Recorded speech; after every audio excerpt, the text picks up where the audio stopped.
Hi, everyone. My name's Harrison. This is my podcast. I don't know what I'm going to call it yet. That's okay. Today on the podcast, I have my good friend, Nick Weber. We were supposed to talk about the top 5 things we watched this year. Looking back at it, though, I think we spend more time talking about other semi-related things than our picks. Just a few housekeeping things before we start. There are a few spoilers in this episode. I can't tell you what they are, though, because that would expose our picks. Just trust that it really isn't anything worth spoiling, and if somehow it is, I'm sorry. Secondly, we recorded this a week before the Oscars, just saying. Okay, back to Nick. Nick and I were joking around recently, and he said I should write his autobiography and his obituary, because I know him so well. I'm honored, and I want Nick to know that I humbly accept. So to get some practice in, I want to read you what I wrote about Nick. This is for people who don't know him, but mostly for the people that do. Nick is average height, and he has a shock of spiky black hair. He wears glasses, and as long as he isn't working, he's wearing sweatpants. Nick squints when he walks through the door. It takes about 3 to 5 times to meet Nick to remember that he's met you. Nick is accidentally rude to waitresses. Nick is scared everything is somehow his fault, or will be. Nick, at the age of 26, is deathly afraid of shitting his pants. Nick dreams in 3+ hour Marvel Cinematic Universe fashion, and he somehow remembers every detail even days after he's woken up. Nick's memories are someone else's. Nick is a complex, contradictory, and anxiety-ridden person. Are you getting this picture yet? I will leave you with one final anecdote. You've all heard of you can lead a horse to water, but you can't make it drink, right? Well, Nick is the type of horse that will jump over a lake to eat sand on the other side when he's thirsty. How's that? Throughout this podcast, we were supposed to talk about the top 5 things we watched this year, and we talked about a lot more. Among the topics, Nick and I talk about putting our fingers in holes, commitment issues, and how to get a date on Tinder. And I can honestly say none of those things are related. Okay, here's the talk with me and my good friend Nick Weber. Okay, so we just have to talk about what happened before we tried to even start this podcast. Yeah, that was pretty funny. So, what were you doing? Can you just... Well, so I was trying to set up the mic stand, and there's like a rod, and it fell through. And so I was like, oh, I gotta turn it upside down and stick my finger in, try to pull the rod out, and then my finger got stuck.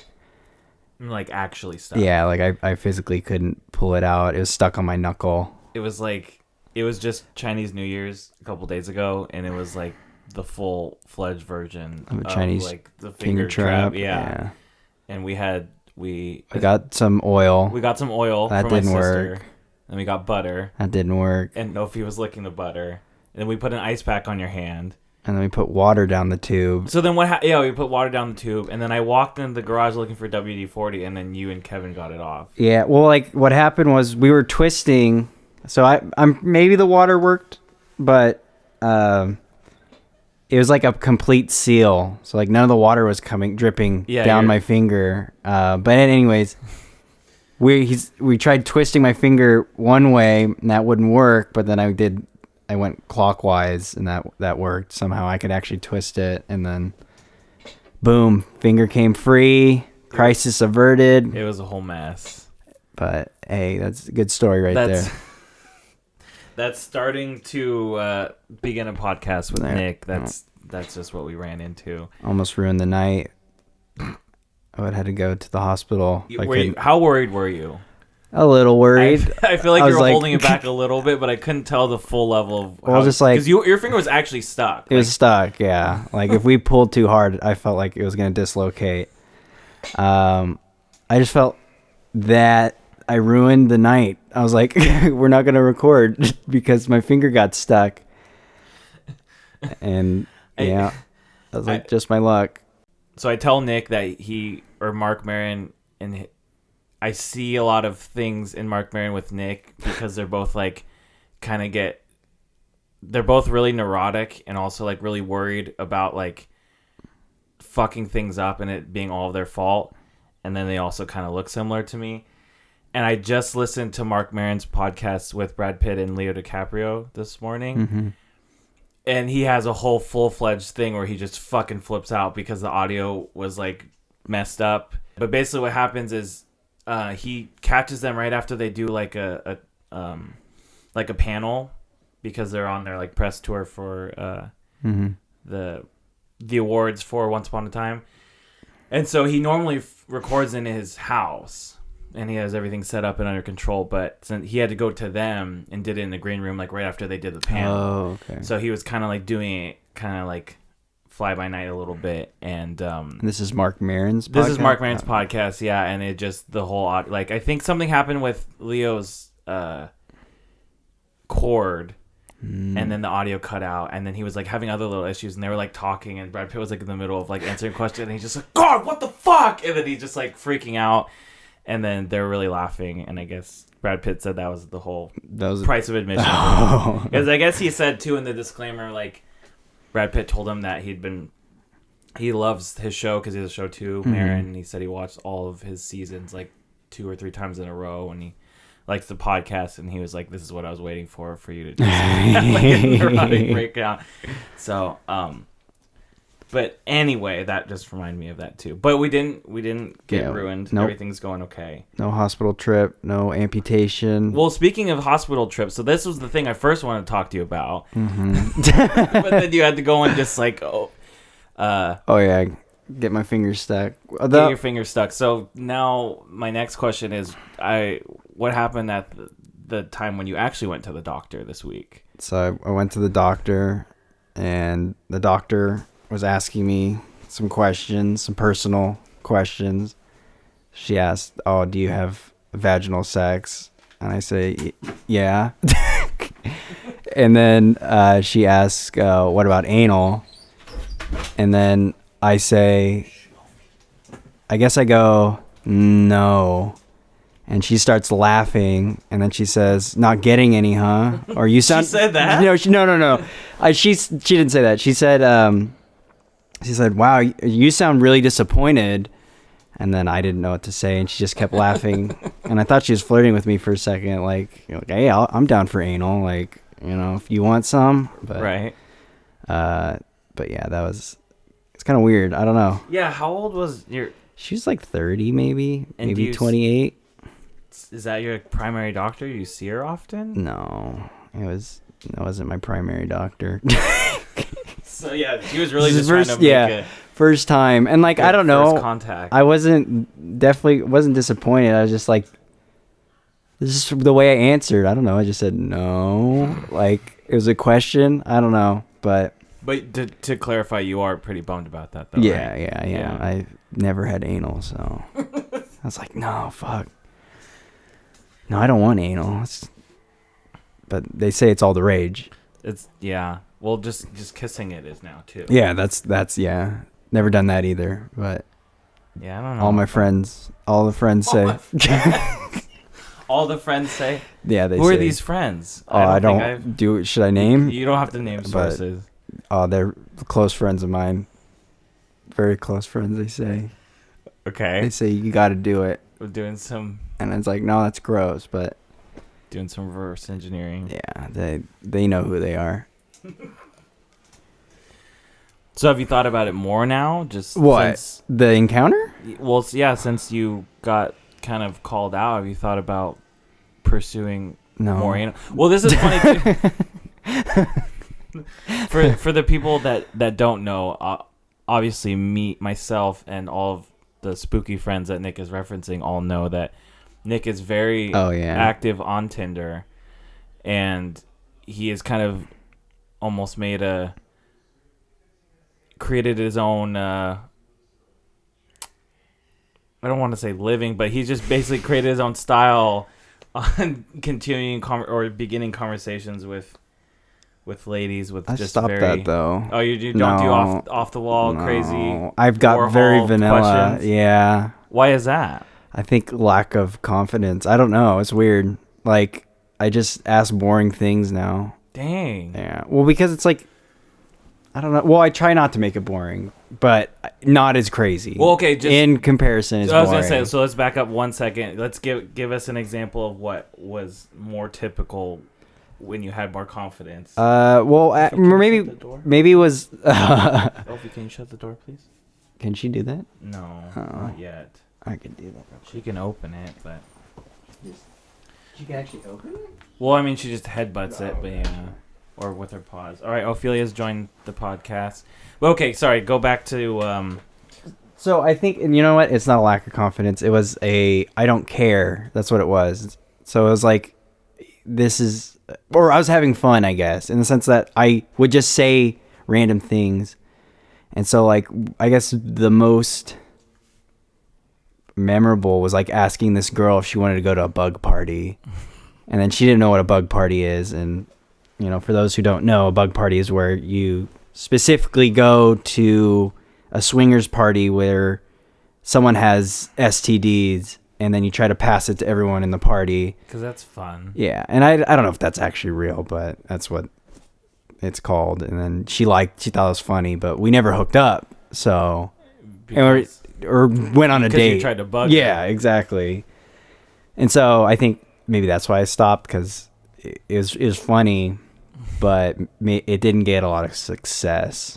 Did you ever use the? We're gonna get to the real topic, but now that we're here, were you a big user of the like one-liner joke openings? Yeah, the trick with any like dating app is to not talk on the dating app. Oh yeah, break us down. You have your whole theory on. So it's not my original theory, just stuff I read, but you don't want to spend a lot of time talking through text, because it makes it, you look like you don't have any time, and plus you want to talk in person because about anal, yes, but you just want to talk in person, and it's just, I don't know, it's just better that way. So what you do is you try to get a date as quickly as possible. So if you do a funny line in the beginning, and they like it, there you go. You're already one step closer to getting a date. And then what you do is usually ask, what do I do? I'm trying to think. We're getting deep into the Nick Weber playbook. I forget. I usually bring up that I make videos. I say, do you act? And then... Oh, you do that. You try to wine and Deinstein them? Yeah, I say... You could act in one of mine. Yeah, exactly. You can act in one of my movies if you go on a date with me. No, I bring the thing up because it's just something to talk about. And then we do need girls, so true. It's just looking. And you very,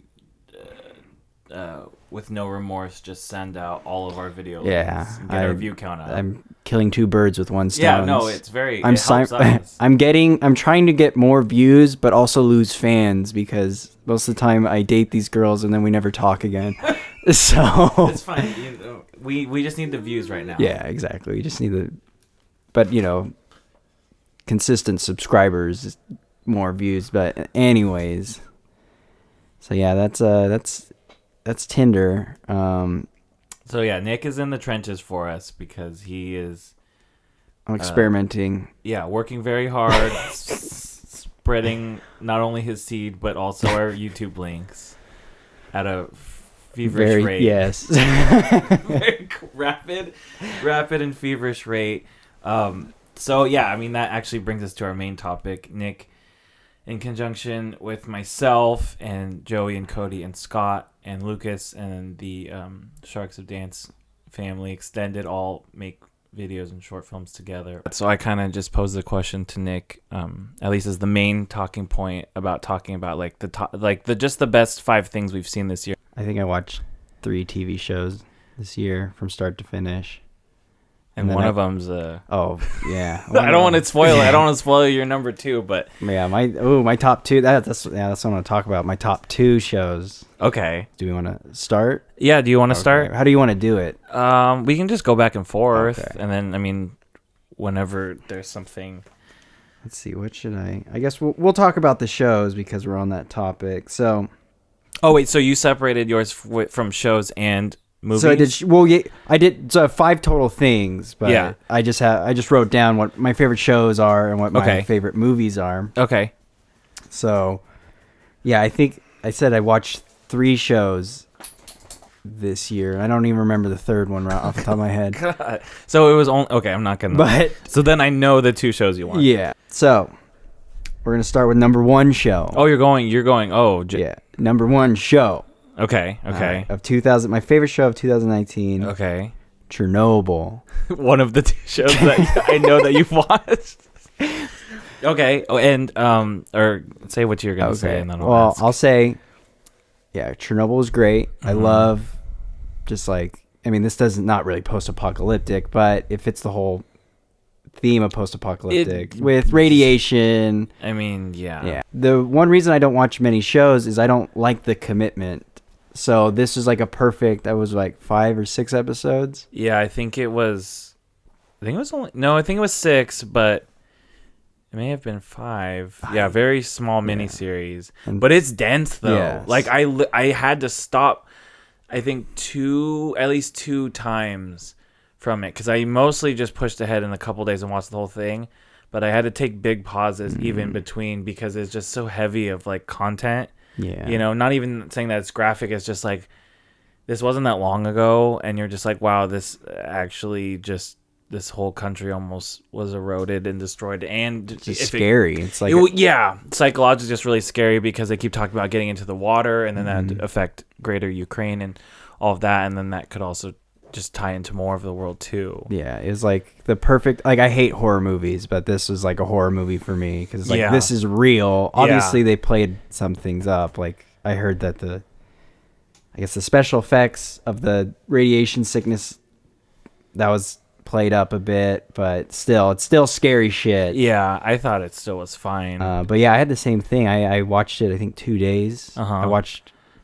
I think it was 6, because I watched like 2 I think episodes, it's 6, yeah. and then I binged. Then I watched the rest. But yeah, I don't like shows that are long, because it's just the amount of time it takes, I guess. If it's like a 10 episode show, that's 10 hours. And it's like, do I really want to spend 10 hours watching the show? And so, like, what usually happens is I'll start a show, and then I will watch like maybe 3 or 4 episodes, and then for weeks I won't watch anything, and then at that time I'm no longer invested, and then I feel like I have to rewatch everything, but I don't want to do that, so I just don't watch it. And that's why miniseries are the best, because you could just binge. And then also, like, if it has more than 1 season, oh man, that's just a no. That's just a no, especially if you don't know if the season's gonna end. Or like, look at Game of Thrones, you get disappointed. Wait, Game of Thrones was this year, right? The last season? Yes. I saw the last 2 episodes. That was my 3rd show. Oh, that was your big mistake. But I haven't seen any Game of Thrones, but I just know that I just saw the last 2 episodes. Watching the last 2 episodes was not the play. Season 1 through 4, maybe 5, partway through 5, and then the last 2 of season 8 or whatever. Not bad. So in terms of, I'm just curious though, because I know this is something that I've honestly just been trying to like think about with you, because I know you don't like a lot of shows, and you've told me this, but in terms of like, do you think it's just the commitment part, or because you know what I mean? Like, a lot of series now, yeah, there could be another season that could turn into a whole nother thing. But basically, a lot of TV shows now are just 10-hour movies, like you're saying, and there's 10 episodes. They're all, 45 to 50 minutes long, or 45, 54 minutes long. And I don't know, I just like that form, because it is more commitment, but it's just, you can do so much more with it, Like, I mean, that is also the beauty of film, is it's just 2.5 hours, and like, you have to get you there, give you all, like, dress the table and finish in some way. So it can be more impactful, but I just like when you can spend more time with characters, or have those minor characters, or those side, even devote half of an episode to just one character driving around and doing something. Yeah. Well, I mean, like, I agree, because going back to the first season of Game of Thrones, this was like 2011, 12, I think. But anyways, when the first season came out, watched it after it was all out, binged it, and I was like, oh my god, this is amazing. Like, this is how like Harry Potter should have been. Yeah. Like, the Harry Potter books should have been a TV show. And I'm not a big Harry Potter fan, but I felt like the movies were crammed, and they're just fast paced, and I was just like, there's too much information. So like, anything that's a big book should be a TV series, because you get more time, like you said, to develop the characters. You can actually fit everything in the book. into the movie.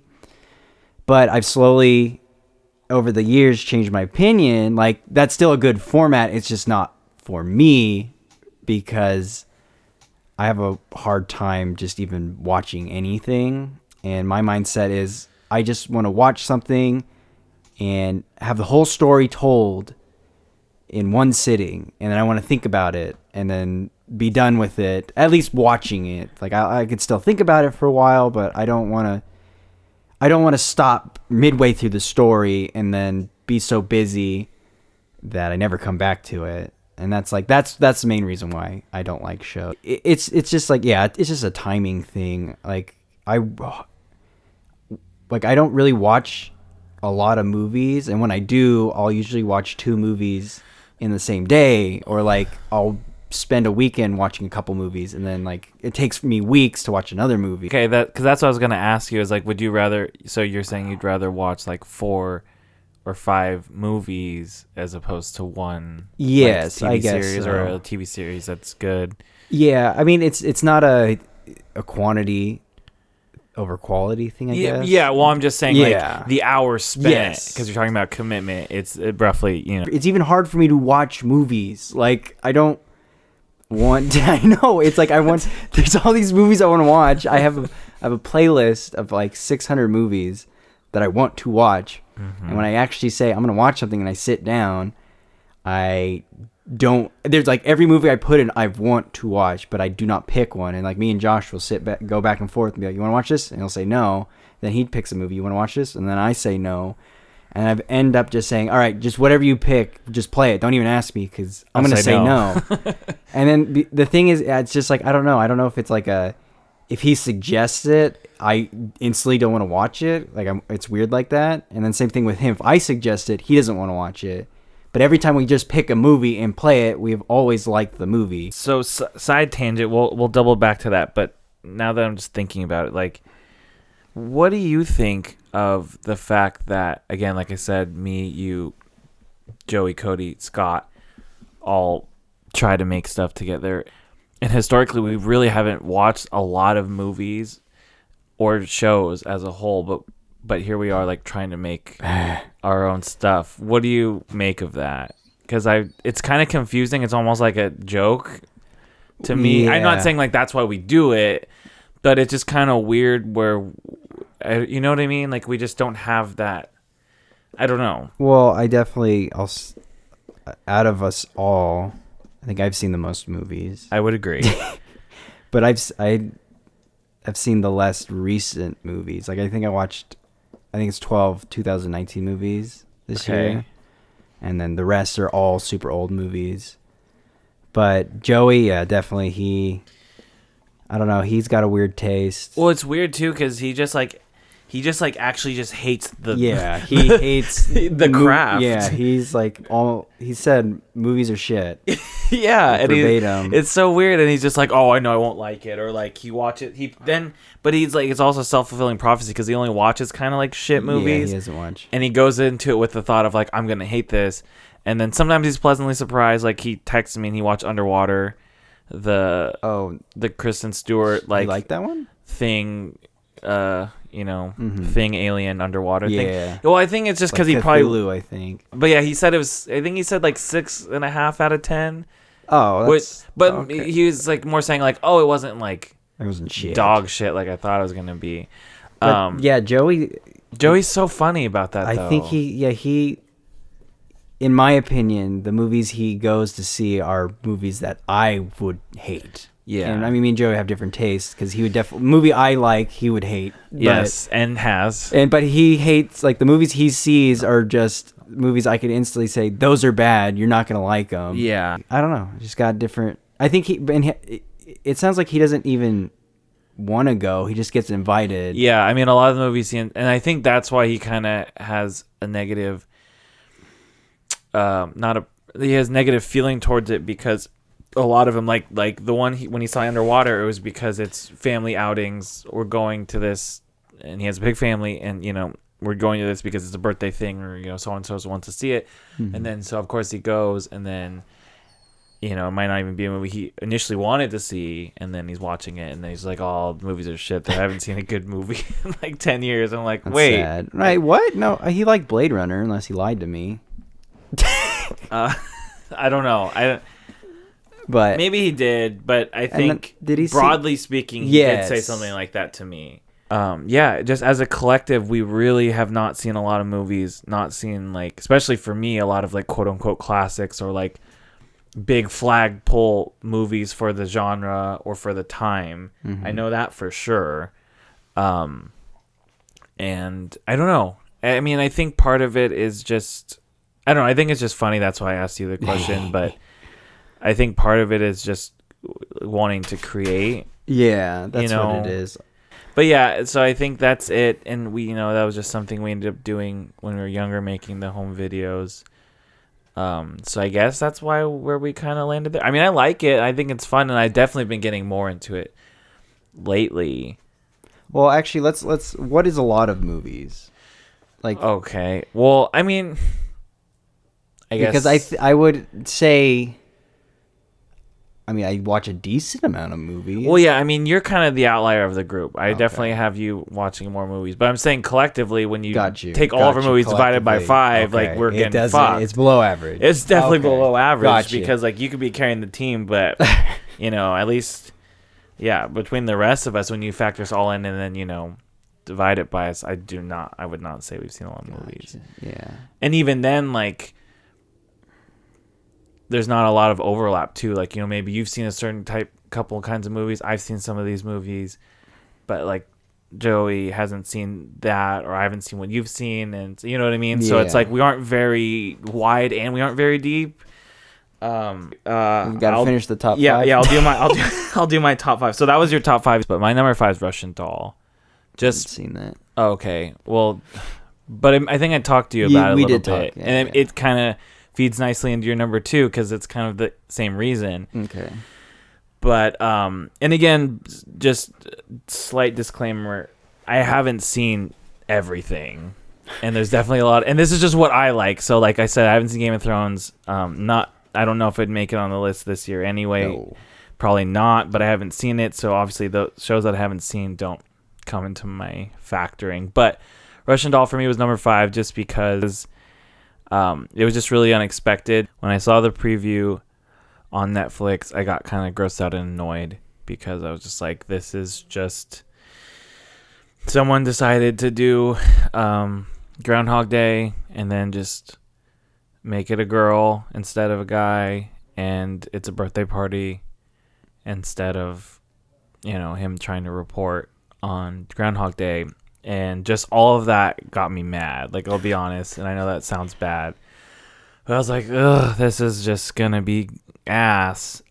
And the bigger thing for me was like, this is a show? Because when I first saw the preview, I was like, oh, this is just a movie. Mm-hmm. And that's what I think kind of made me more mad at first, because I was like, oh, this is just a blatant, like, respin.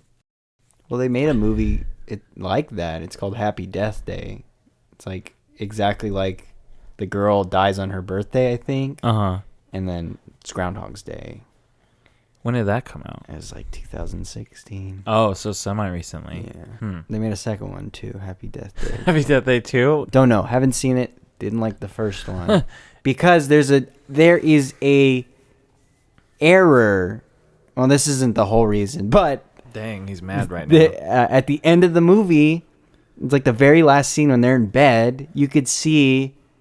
like their B camera matte box, not even just a little bit of the camera, it's a lot of the camera, and I don't even know how that got in the final thing. I mean, it's the last shot, but I don't know, it just see right there, that is why our films are so tight.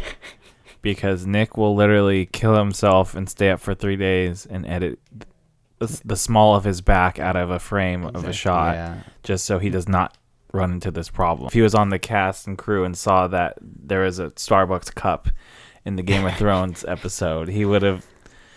Well, yeah, I would have noticed that. That's so weird. I don't know how that got by... There's so many eyes on that. It was just, I think everyone... Not to say... I think just laziness, but the sad thing is the people working on the show, like, aren't lazy. In the sense, like, right. Everybody on the show. I'm just saying that's... I think just the directors or the showrunners just wanted to get it over with. Yeah. But who knows? Who knows why the Starbucks is there? I mean, I know we know why during takes. And there's also a bottle of water in one shot too. Yeah, I saw both. Again, like haven't seen the show, but I saw both of those stills on Twitter, and I was like, oh my god, that's so bad. And so, like, I mean, obviously it's world breaking, like that's but it's just so so jarring given it's given the world that they're in, and it's like so glaring that it's like hard to miss when you're just editing it and looking at it. It was like actually like blew my mind that those like seeped through, and I don't know if someone was just trying to troll, like they were just pissed off at their bosses. Maybe that's because I was gonna say probably what it was is who knows what the atmosphere on set was like, but obviously, or not obviously, but I think whoever was checking the scenes wasn't checking carefully enough. Yeah, obviously, and then so when between takes, they just put their things down and then swap them, and then maybe in the editing room, the guy who knows, did the editor actually see it? I don't know. Yeah. And did he see it and they just said, no, fuck it, no one's gonna notice that. But anyway, so we're never gonna finish this, but in a good way. But yeah, Russian Doll. So I just immediately was just turned off. And then I don't know why. I mean, Netflix does a really great job of just beating you over the head with like, hey, watch our new thing that came out. And so I saw it so many times, like almost as a just like, okay, I need to know, like I have to confirm my Joey's hypothesis that this is going to be bad. I watched it. And then the first episode was actually good. And then I was like, wow, this is solid. And I thought like one thing that struck me was like the lighting was really good, or I liked the lighting. And then I was like, okay, now how are they going to do this and keep it going for 7 more episodes? Because in my mind, I'm like, you can't without it getting hokey or like, because I mean they do the nice ingenious thing with adding a guy who's dealing with a similar issue. He's dying too? Well, like he's being reset basically and dying, but which was really clever and like a good way to split the load. Yeah. So I was like, there's no way they're gonna be able to keep this going. And then I kept watching it and it just was really good. And then like after I think I didn't notice the first episode, but the second episode I realized that it was Amy Poehler and Natasha Lyonne, who's the lady who is the main actress in Russian Doll, and one other lady who like conceived the idea, wrote it, and then obviously Natasha Lyonne stars in it, but they all are producers on it. I was like, okay, this makes a little bit more sense. There's like some heavy lifting, some gunpowder behind it, and it was just really solid. And I know you're gonna kind of touch on this with yours, but and this is a big thing me and Nick talk about a lot off the air, like we do this a lot. But off camera is just like how much perception weighs on things and the experience as a whole too, because like my number one is very good, but I'm gonna speak at length of just the experience that went behind it. I think when I was watching it, which is why I like it so much. So yeah, that whole thing where like I was super disarmed, expecting to be super bad, and then they just won me over, and then like now I can't forget about it. And like that's the reason it scored so high. Like I wouldn't even still say it's one of my favorite shows I saw this year. But when we're talking about favorite things that I watched, like it's just so memorable. I think it deserved to sneak in. Beat your expectations. It super exceeded my expectations, and I think it's just so memorable for that fact that it just won me over. And like I was like, okay, how are they gonna do this? Like, and then and even the last episode, like you're like, that it's the last episode, and you're like, they can't wrap this up in 20 minutes left. Like you're like watching the clock, and you're like, I don't know how this.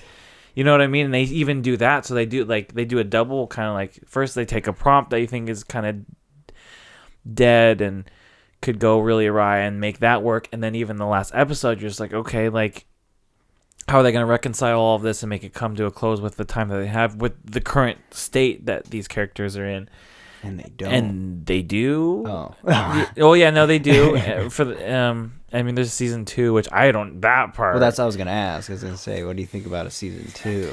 Yeah, I think I'm just kind of a whore for anthology series. I think it'd be maybe interesting to do it as an anthology, like just follow two new groundhoggy people with their own things. Because that's what they did really well. Where they kind of had both characters kind of like look into themselves and like, why am I going through this? Is it like, do I need to make better choices? Like the guy is like dealing with a girlfriend that he knows is like cheating on him, and that's like eating him up, but he's not like dealing with it, and he's kind of like just a really straight-laced pushover kind of guy, doesn't take risks. So they're kind of like, like, do I need to be making changes in my life, just like Groundhog Day, but even other things, like, is this just purgatory, I'm getting punished? So it could be interesting to follow two new sets of people like being affected by this like weird voodoo curse, but obviously they just got renewed because it was so popular, so you're not going to say no to season 2. But if they just like follow Natasha Lyonne's character for another season, now I think they might be pushing it in terms of like how much rope they have left. But I don't know. I mean, I was wrong every step of the way with them, so maybe season 2 will be good. Have you seen Groundhog's Day, the original? Yeah. I haven't. You haven't? No, but I've seen a shitty, I forgot the name of this movie, but I think it's Before I Fall. This is like in 2017, 18, and oh god, was that movie awful. Same premise. It's girl dies, or girl keeps resetting, but she gets in a car accident and keeps dying. And it's just stupid because she's a teenager. That's not why, but like she's a teenager, goes to a party, and just the whole time she's like, why? Like, I don't know. It's just like, it's like this trope's been done before. Well, my mindset was it's just Groundhog's Day. But then they weren't doing anything interesting with it. It just felt like, and I haven't even seen Groundhog's Day either. I know. I was gonna say, this is like this is like my favorite but frustrating thing about you is like you read so much stuff on the internet that it kind of like seeps into your brain as your own thought. Yeah. And then you talk as if it's your own thought. It's not. There's so many times you're like, oh, that movie was terrible, and then Scott would be like, wait, you saw it? And you're like, no, but it's not good. And like, I read a lot of comments on 4chan and Reddit that this movie is not good. And I'm like, okay, Nick. Yeah, so I've seen videos. So yeah, I watched the video of okay? I've watched a video of a guy explaining it, so that's now my opinion of it. It's not. First of all, it's probably not for me. This is for teenage girls, young adults, whatever. Not me. Well, that part's for you. Spoilers for anyone who wants to see this movie. The whole thing is like she ends up finding out that her dying is not the cause of the reset. The whole point is there's like this nerdy girl who gets picked on. Oh. And what happens is she's the one who runs out into the road, which causes the accident. Girl, no matter what, goes out and she's about to get hit by a car, and then the protagonist jumps out in front of the car. She gets hit, and this other girl now dies. And that's the end of the movie, and it's like, I saved her, and I'm dead now, and I could rest. Oh, but like dead for real? She's dead for real now. And I'm just like, did you really make this girl's life better? Because like now, not only is she getting picked on, oh, here comes the neuroses. I would feel bad. Like, holy shit, I tried killing myself. This girl tried saving me, and now she's dead. Yeah. I would be devastated. And you're still getting picked on. Yeah, and then who knows? Now everyone's probably going to say, like, oh, this is me speculating, but now everyone's going to say, you caused Jessica to die. Right, You should have died instead of Jessica. Right. I was just like, what? And then she does this whole monologue, like, really? Yeah, I forget what she said, but I was just like... She said something like, it was the right thing. Yeah, to exactly. do. Like I could rest now. Oh, it was just about her. It wasn't even like basically like I saw Samantha being tortured all 4 years at Crescent High, and I knew it was time to do something. No, but yeah, going back to what you're talking about though. Yeah, expectations. Yes. Now here. Okay, here comes it's you bring up two things that my number 2. I had the exact same, like. Almost the same thing. Yeah, you basically did. So I love Dr. Seuss. And when I saw Green Eggs and Ham cartoon come out, I said, what the fuck? Yeah, what is this? Yeah, I said, what is this? Green Eggs and Ham is literally Dr. Seuss wrote it and has 50 words, exactly 50 words. Oh, really? Or less. So not exactly. That's another Reddit comment that he factualized in his He had a bet. You were so confident. 50 words, exactly. It's like he had a bet with someone. He made eye contact when he said that, too. He made a bet with someone, another writer, or his publisher. Oh, like I can make a banger. Well, he said like book you in can't 50 words. basically or less. Yeah. And so that's what it is. It's Green Eggs and Ham. It's 50 words or less. Oh, that's interesting. Yeah, and so I was like, how are you going to do a whole show like this? And like I love the Dr. Seuss shorts. They're, they had to pad it out with songs because again, right, where are you going to go? Where are you going to go? Where are you going to go? Where are you going to get your minutes from? It's like a 20 to 30 minute thing, And I was like, this is going to suck. This is stupid. Like I was like saying like, is the whole season going to be about Sam and Guy, which I thought the guy who's not named, so they literally called him Guy, which is funny, but yeah, it's just like this is it. And I was like, they're just trying to cash in and trying to sell out, right. Like, and so I was like, that's it's funny that you say that because like it's kind of slowed down, but I feel like in the early 2010s, like 2010, 2015, 16, like it really became the thing like, oh, was it a book? All right, we'll make it a movie now. You know what I mean? And then like turning Dr. Seuss into a series almost seems like the modern day, the stretched joke of that. You know what I mean? Like, was it a book? Okay, let's make it a series on Netflix. Yeah. It's just like, or turning like making like a, I don't know, like Aunt Jemima cartoon or something. Like just taking something that's recognizable and stretching it as thinly as possible. Right. And then I was like, the trailer, the animation looked good. And anyways, it came out and then... And if I'm a whore for anthologies, you're a whore for good animation. Yes. So. And also, this was my idea before watching the show. I was like, why would they do this? Well, I was like, they should have done a Dr. Seuss anthology. Do an episode per book. Yep. But I'm going to admit I was wrong, and that's a dumb idea. What they did was great. Like, okay, so give us the meat of it. So, yeah, I didn't watch it, but people on Twitter said the animation's good and the story's actually good. And I was like, what? No. and like, these are like people, I mean, I don't. Again, this is Nick being a sheep. Yeah. You probably would have never saw it if you didn't see those three people on Twitter. No, a lot of people were posting stuff, and they're posting clips.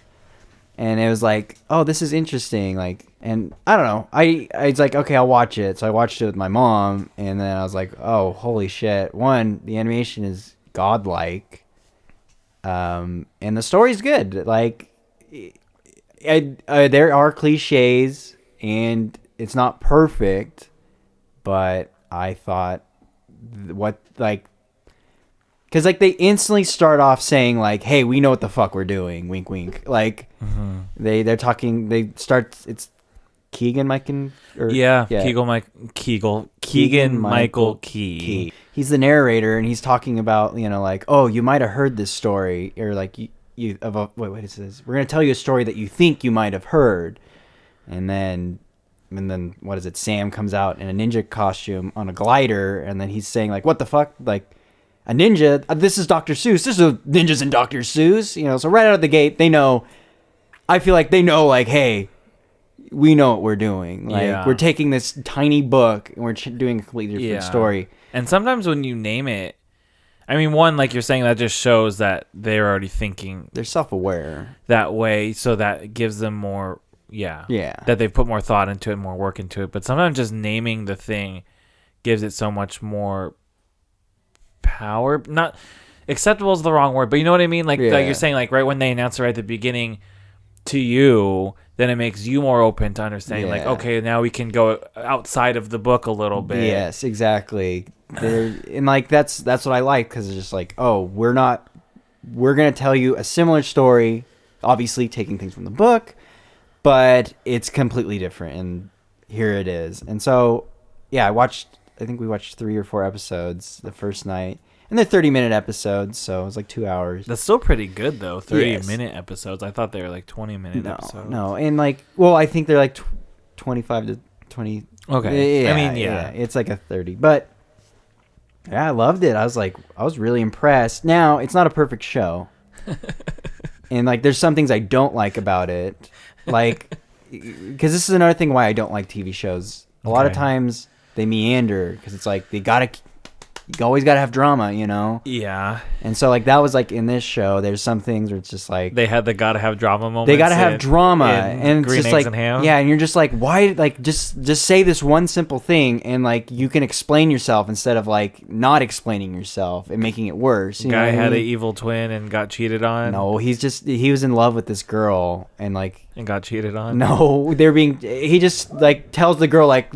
every time they, like, fall in love for a little bit, and then the girl would find out that Guy is, like, he lied to her, and then she'd be mad at him, and then they would meet up again, like, the next episode, and she's still mad, and then finally they reconciled. Like, they weren't mad at each other, and they liked each other, and they're, like, flirting with each other in that episode. Okay. But then something happens where they have to split up, and instead of saying, like, hey, we need to split up because it's dangerous, he's like, look, we just can't go together anymore. He, like, kind of says, like, I don't want to travel with you, and that hurts her feelings.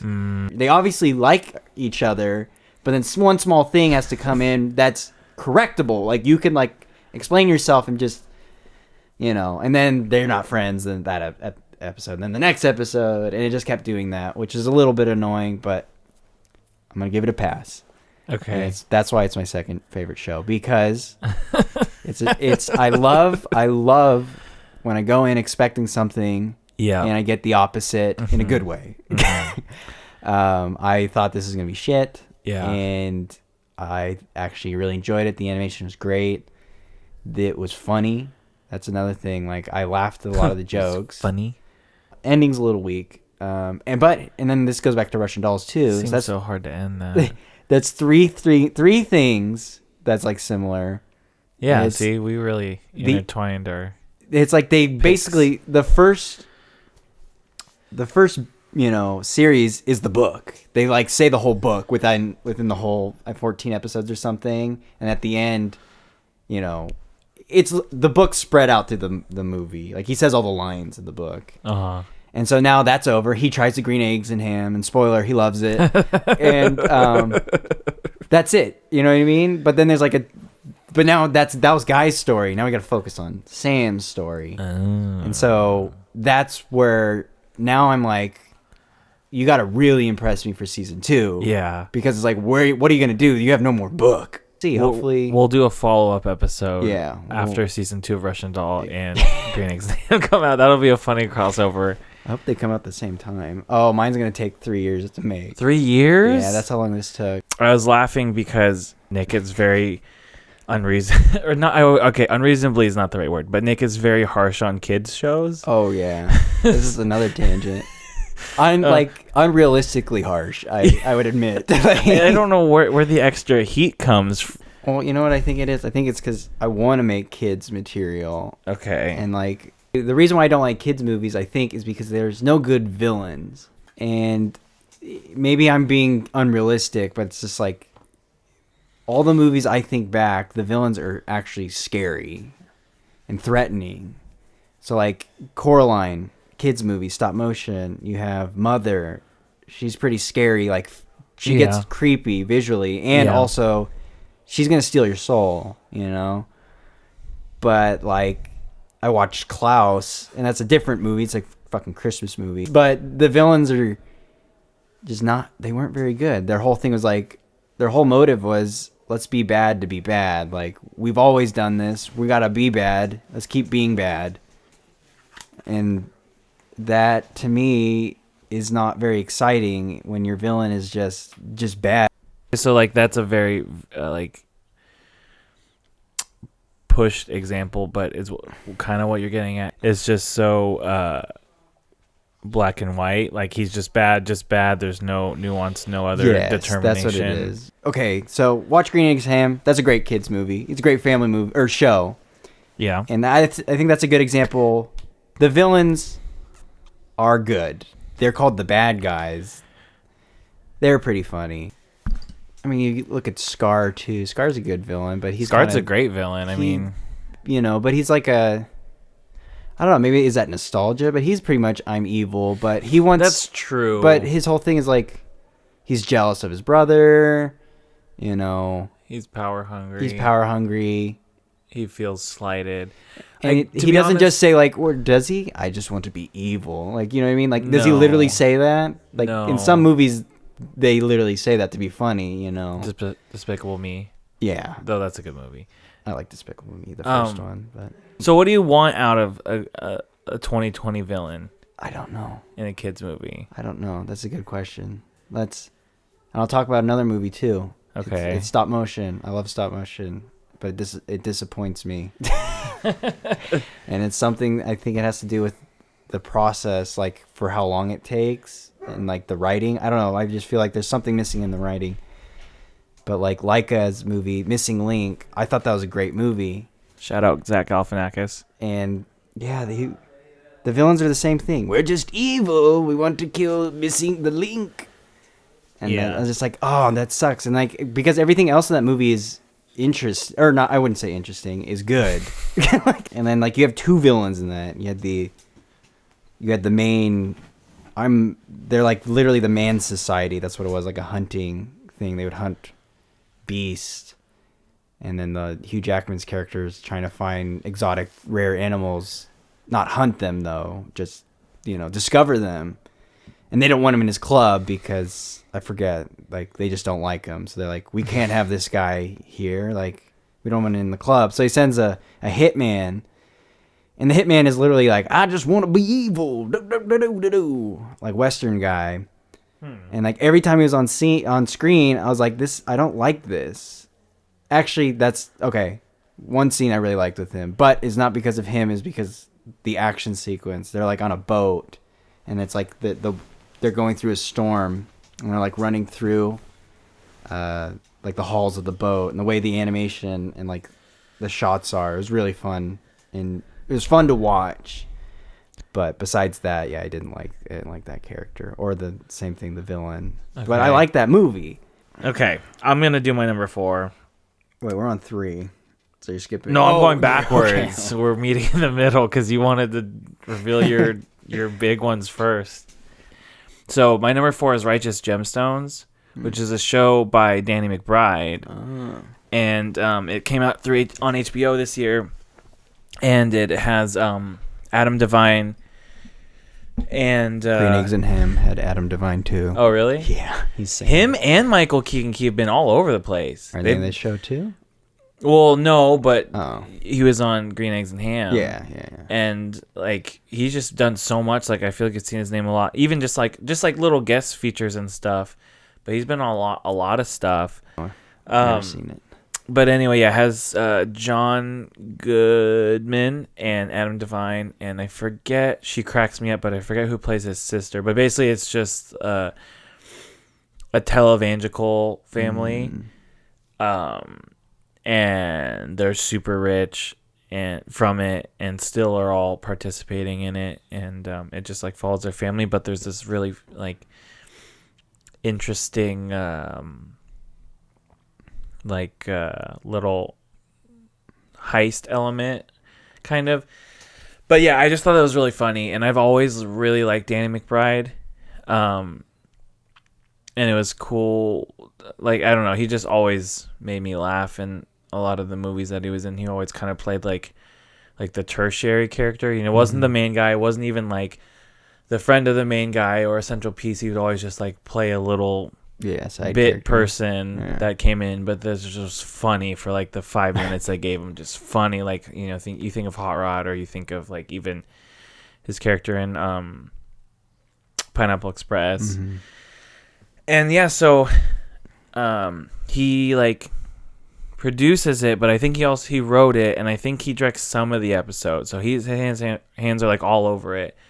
And it's just really funny. Like it was one of the shows this year that I watched like in real time, because a lot of the shows either they just end up either that's just the way they're served up now, partially because I don't watch it on TV because we don't have TV.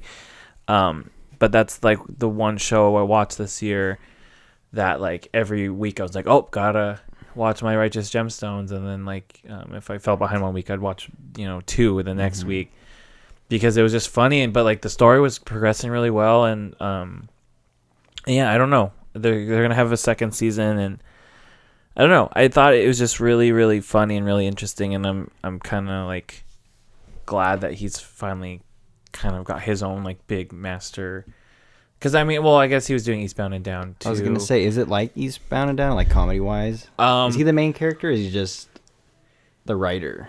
No, well, okay. So John Goodman plays the father. So the whole thing is he's the father. He like married into it because the show takes place and the mom's already died, John Goodman's wife. Mm-hmm. But him and his wife were like this big religious duo. Like his wife was more popular for like singing and doing like biblical songs and kind of like a little performer with her brother. Mm-hmm. And then he married John Goodman's character, like they do a flashback and he was like an upcoming like pastor or whatever, priest. And they get married and then they just go and then they just like skyrocket through the like 80s. And then but then it takes place present day, so he's already got 3 grown children, mm-hmm. and then Danny McBride plays the oldest son. Gotcha. And Adam Devine's the baby, and then the daughter is the middle child. But they're all, like at least like Danny McBride's character is probably supposed to be like 40 or something. Oh, really? Yeah. So, and then it just following that, and everyone's trying to like scrap for more power and more all this within the like funny realm of televangelism and that. So yeah, he's like, are they like knowingly evil? Like, are they trying to scam people?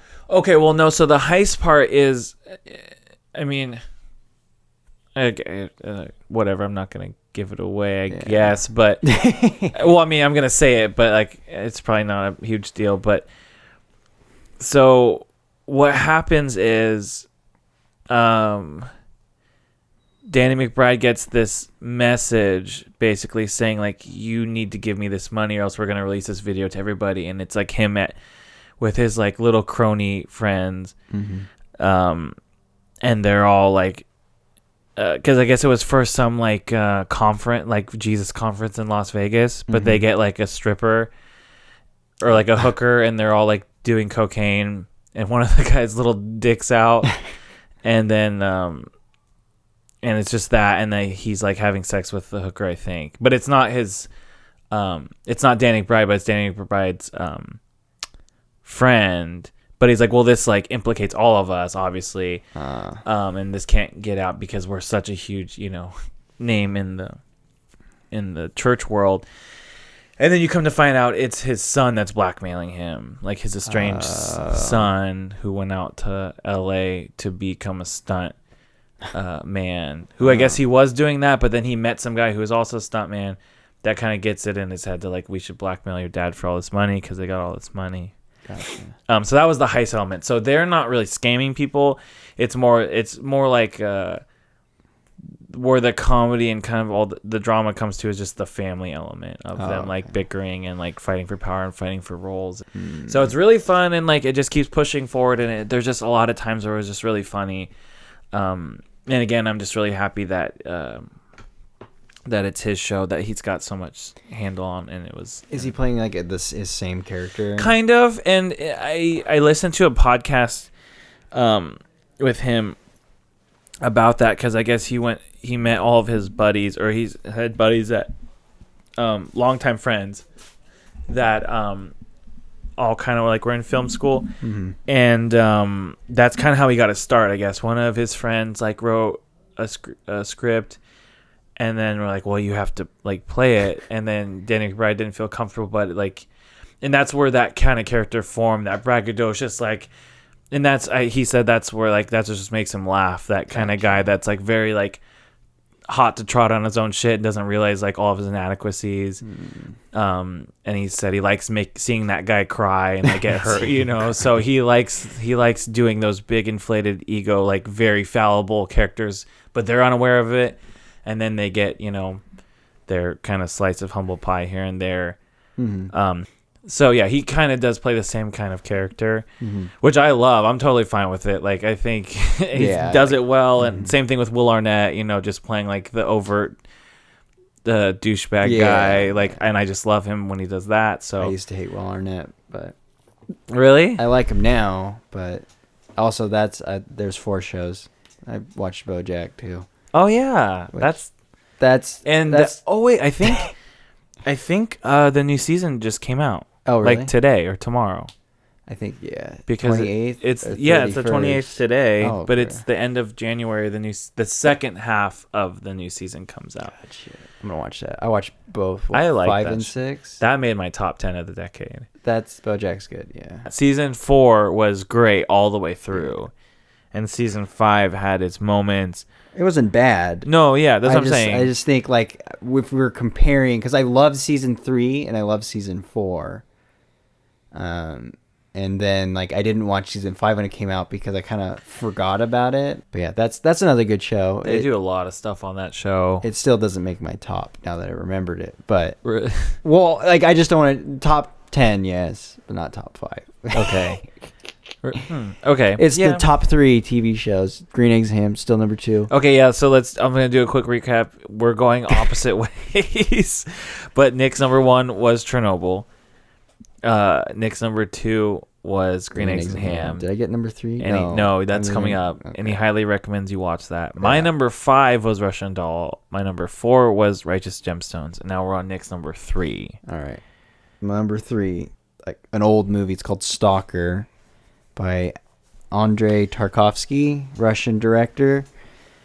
But yeah, this is a great movie. It's not for everyone. If you have low attention span or you get bored easily, don't watch this. But this movie is, what is it? How long is it? It's like 3 hours. Oh wow. 2 to 3 hours, I think, and it has like, I'm trying to think, like 120 shots. So like the average scene length is like a minute, or it's like less than 100 shots or something like that. So like longer shots. Yes, longer shots. Like there's like, it's kind of like, you know, in the pie scene in Ghost Story, you know, it just lingers. But like, yeah, I've been wanting to watch this movie for a really long time. Always loved, there's this picture, it's like the poster, it's this guy's, and it looks like they're in like a salt mine, or not mine, but like storage things, just these dunes of salt. And like Stalker is, based on a book called A Roadside Picnic, and then the movie and the book is inspiration for a video game called Stalker. And I love post-apocalyptic stuff, so I was like, I want to watch this movie. People say it's great. I don't know anything about it besides the things I just named. And I watched, I think, 30 minutes and then stopped it.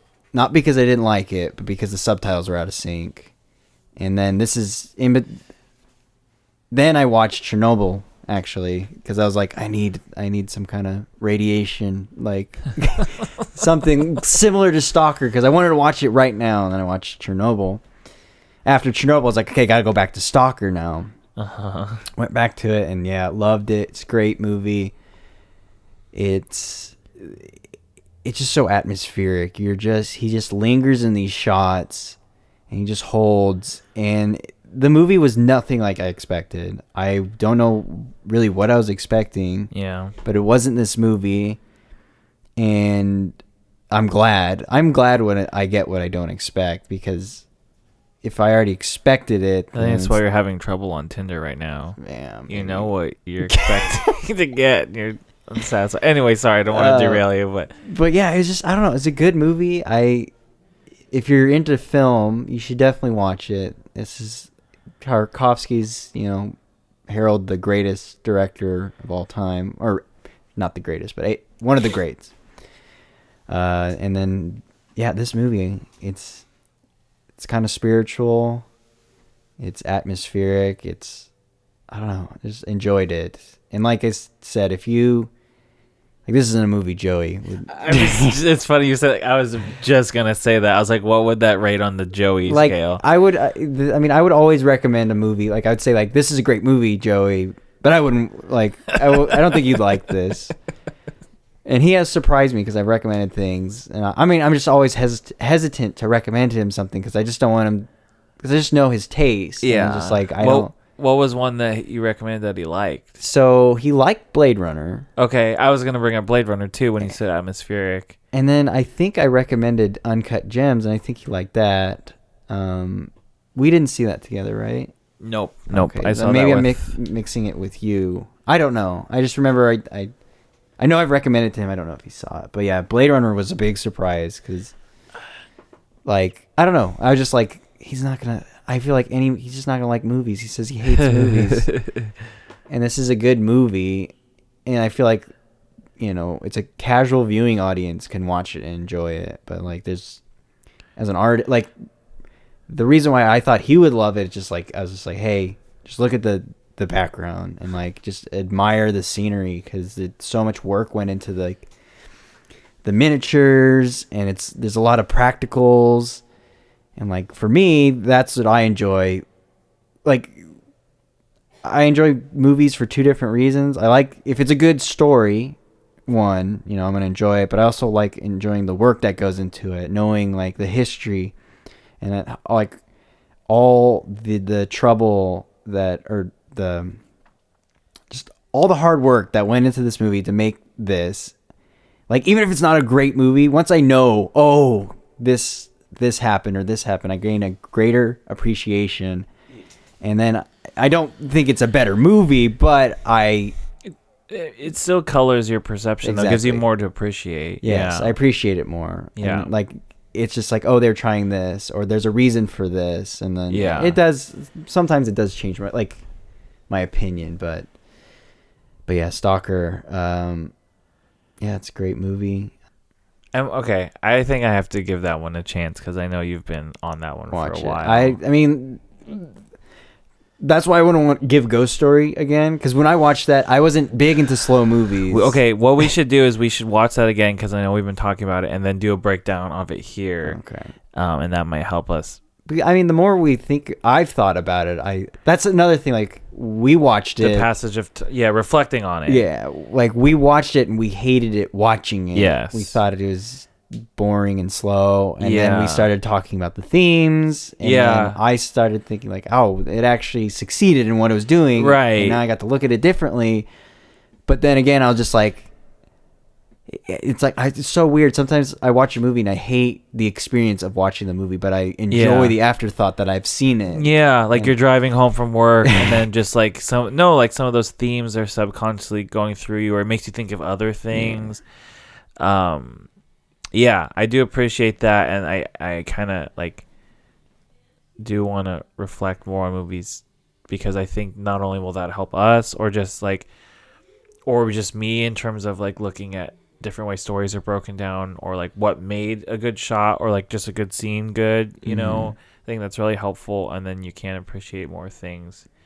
Because that one's one, before I forget, I think Uncut Gems would be a really interesting like litmus test for Joey, because I really don't know how because I'm kind of still torn on that, and we could talk about that later down the road. Spoiler. Yeah, okay. I figured it would come up, so that's why I'm saying it. But and I think we're gonna have we already had a preemptive duel, and I think we're gonna have a duel later about it too. But it just strikes me, and again, Joey, I love you. We love you. We just don't know what you like. We just know how you are, and we know who you are because we've talked about this at length. But yeah, that's one movie that I'm really curious to see how Joey would take it, because I don't know. I mean, I'll just leave it at that right now because I know we're going to talk about that soon. Okay. And you and I have differing opinions, not like different sides of the tracks opinions, but we have differing opinions on that movie, and that's the more reason why I'm like, where does Joey fall? Because I know where kind of I am, and I know where Nick is, and I know where a lot of people are. Like, a lot of people like that movie, and that's why like I'm second guessing it.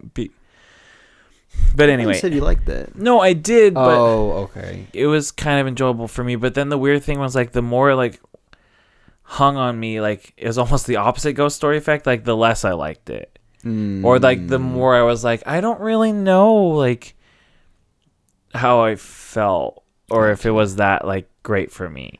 And it definitely like, and the reason I'm thinking about that more too, because when I was thinking about the top 10 of the decade and all that, I know that was series, but still like Uncut Gems like never entered my mind and we'll see too, like it's not on my list, which is to say we're gonna have a headbutt, because I don't know, it just was, I don't know.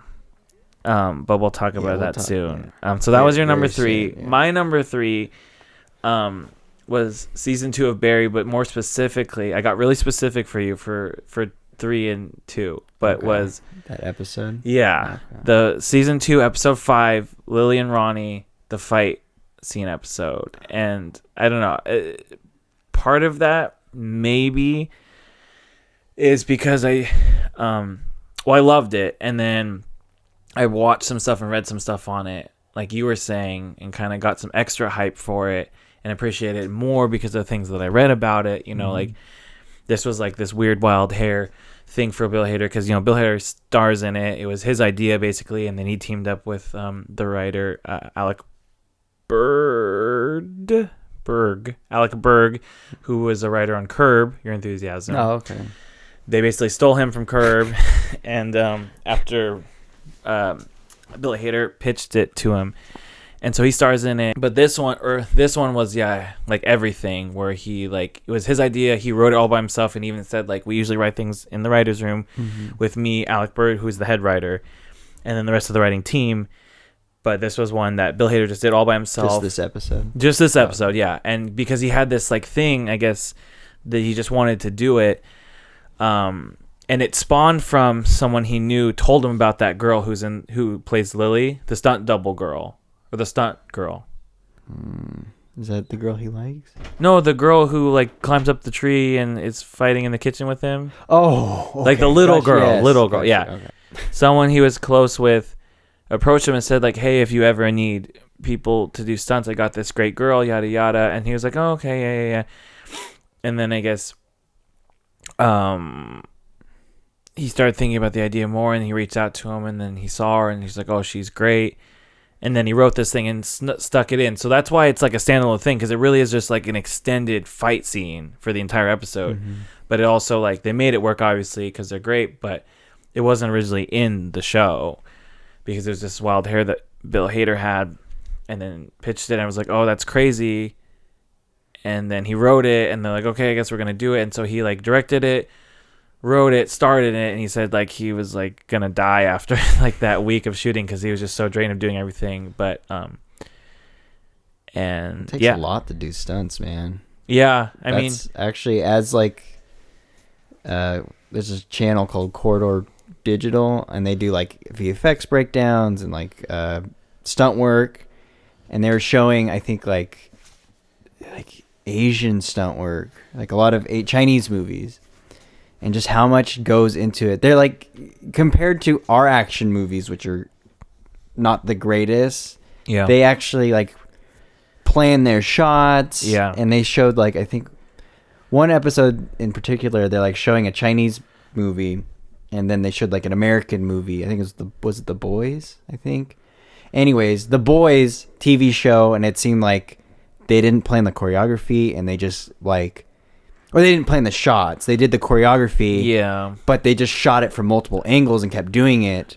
And then they're like, we'll just clean it up in the editing room. In post. Yeah. And it looked sloppy as hell, because they're like, as an editor, like, if you just shoot from all angles, they're saying like, you're going to get mixed up with some of the shots, and you're not really planning like the action. You're not framing things well. Exactly. It's all about framing. Yeah. You got to feel the hits, and you got to feel the contact or the near misses and all that. And so they were showing, like the previous one example, and they said like this took like 2 months to do this scene, which is like, or maybe weeks or something like that, but they would just practice, and they would get a couple shots every day. And then I'm just like, this is amazing. And that's something like going into like, we keep saying we want to make an action movie. Yep. That's Joey's number one thing, though. Did he tell you that? What? That he wants to do choreography for a fight scene. Oh, really? Yeah. Well, that's what I was thinking. We should just do a short like that. Yeah. Something small to practice with. Just go crazy with the choreography and the shots too, and plan it out.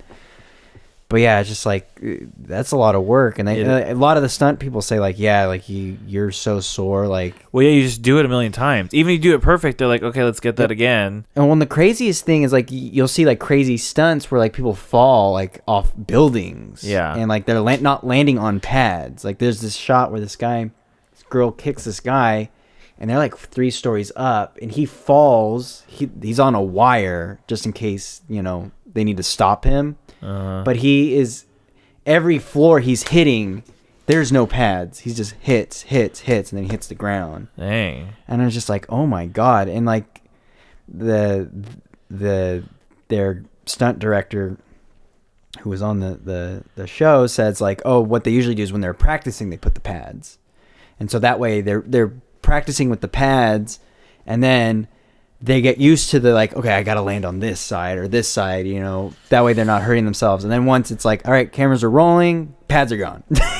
Yeah. And so it's just like, oh my God, like it's crazy. And they're also saying how like, what was it? Was it Winter Soldier? I don't know. Some action movie. Oh no, it was Spider-Man Far From Home. Okay. They did the previs, like a storyboard of what they needed to do, and they didn't have the set ready, so they like got the schematics of the set that they were going to build, and then built it out of cardboard, and then did the shots and did the pads. That's cool. And so like that, they showed like, this is what it would look like. And so they were like practicing while the set was still being built, and then obviously when it was time to shoot, they already had the exact layout of the building, and they knew this is what we got to do. And they just went in and did it. But yeah, like stunt work takes a lot. Like, I know. You got a lot of planning and a lot of practice. That's something we do not do. Period. Yeah. You're our editing guy, and you've been like, when the Apple comes out, it's gonna change the game. People are gonna like, if they don't respect it, I'm gonna make them respect it, because I think that was great. Thank you. And because you've just been spending time on it, and I just struggle with like wanting to put in the work, both personally, and again, that's why I said I can't say anything, and I'm not saying anything, but also I know as a group, collectively, we struggle to put in the work and the hours. And that's all like, well, getting better at anything is. And sometimes it's hard for us to appreciate our work because we only always set ourselves up to do like these 2-week rushes where we kill ourselves and hate everything, instead of like build towards it or work towards it. And then it's over. And then, you have to edit it for like another month. And then you definitely don't want to look at it. And then we don't think about it or look at it after it's premiered. So like, I just wish we put more work in, or like could change consistent work, and like changed our mind frame about work, because right now it's more just like, oh, like it didn't take us as much effort, and like haha, it's better than we thought, you know what I mean? But I just wish, and again, I'm saying like this is both personal and with us because we work together. I just wish that was different, because that's the only way we're going to get better. Oh, yeah. And again, it's all about commitment. And like we struggle with that with our time. And again, this is something we could talk about later.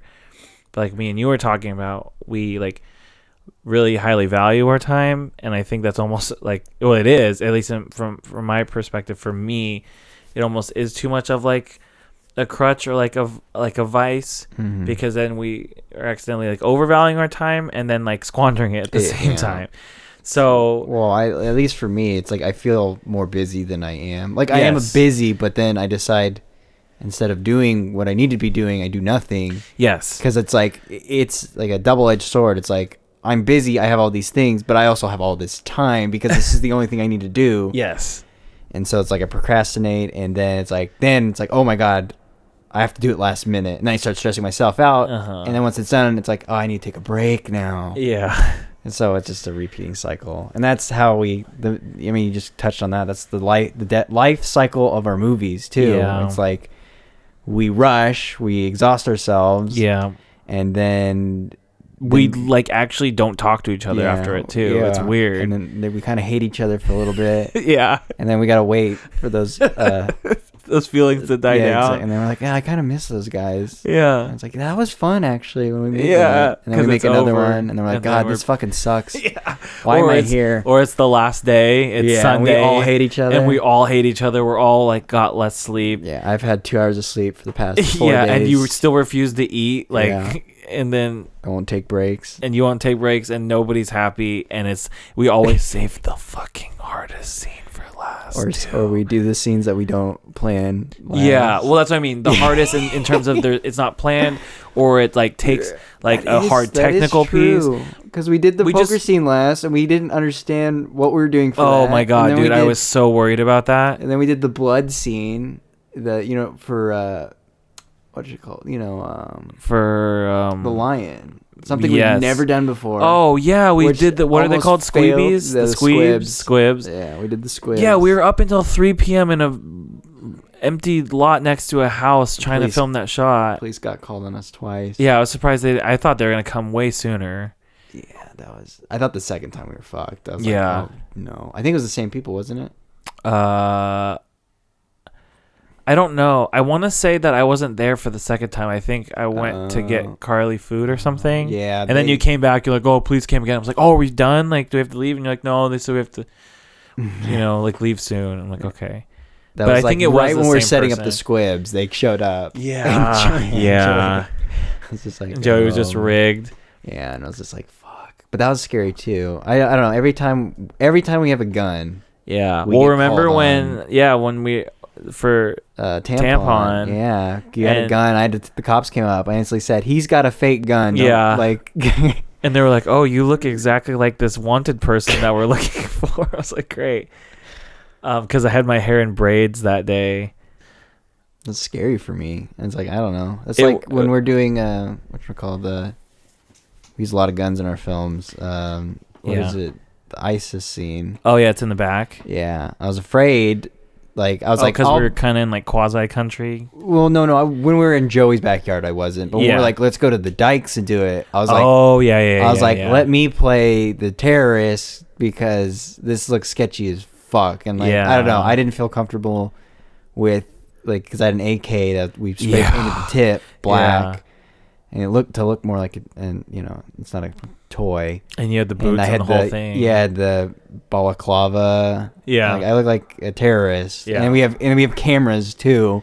Yeah, so it's like we're actually it looks like weirdly helps this. Yeah, or like helps it look worse. It looks like it doesn't look good, and so I was just like, that's. I didn't feel comfortable with anyone doing that. So, and plus, if I died, that would have been great. We would have definitely won. We would deserve to win. Oh yeah, it was a germ. It was a germ, but it wasn't for winning anything yet. But they would have gave us an award because we broke the rules. Oh no! If I died, if I died, they would have gave us an award. Anyways, my fourth. Okay. Fourth. It's Uncut Gems. Okay, so let's do Uncut Gems. What I know. Why you love the Safdie brothers and Good Time, which I really liked. Good Time, but what just makes Uncut Gems so great for you? I think it's the fact that their intention was this: we want you to be on edge and anxious the entire movie, and they succeeded. For me, like in my opinion, they succeeded. I was like constantly like on the edge of my seat, like what's gonna happen, like, or even just like normal scenes that don't seem relatively tense. It's just everyone is talking and you're like stressed out because you're just like, what is going on? Yeah. And granted, it did take me a while to get into it because for the same reasons. Yes, for the same reasons. Yeah, I felt like it came way too hot. That's like right. The very first jewelry scene with Kevin Garnett, I'm just like, what the fuck? Yeah, because it's too fast. The rule. Like, I mean, we're doing this right now. We're doing a pretty good job of not talking over each other, but even like. We don't do the greatest job, but when we're on filming, we're like, don't talk over each other.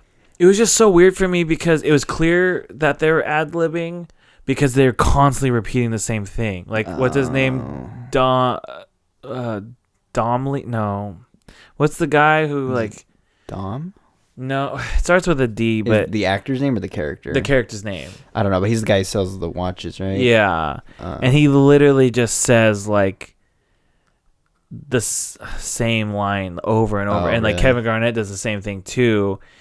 And I'm just sitting there like, what is this? Like, I mean, I got it like pretty quickly after because, like you said, they came in so hot. But I'm like, I was like, everyone's talking over each other. Like the audio for me feels like it's cutting in and out, but it's more just people are talking over each other in different like Kevin Garnett's got a super deep ass voice, you know what I mean?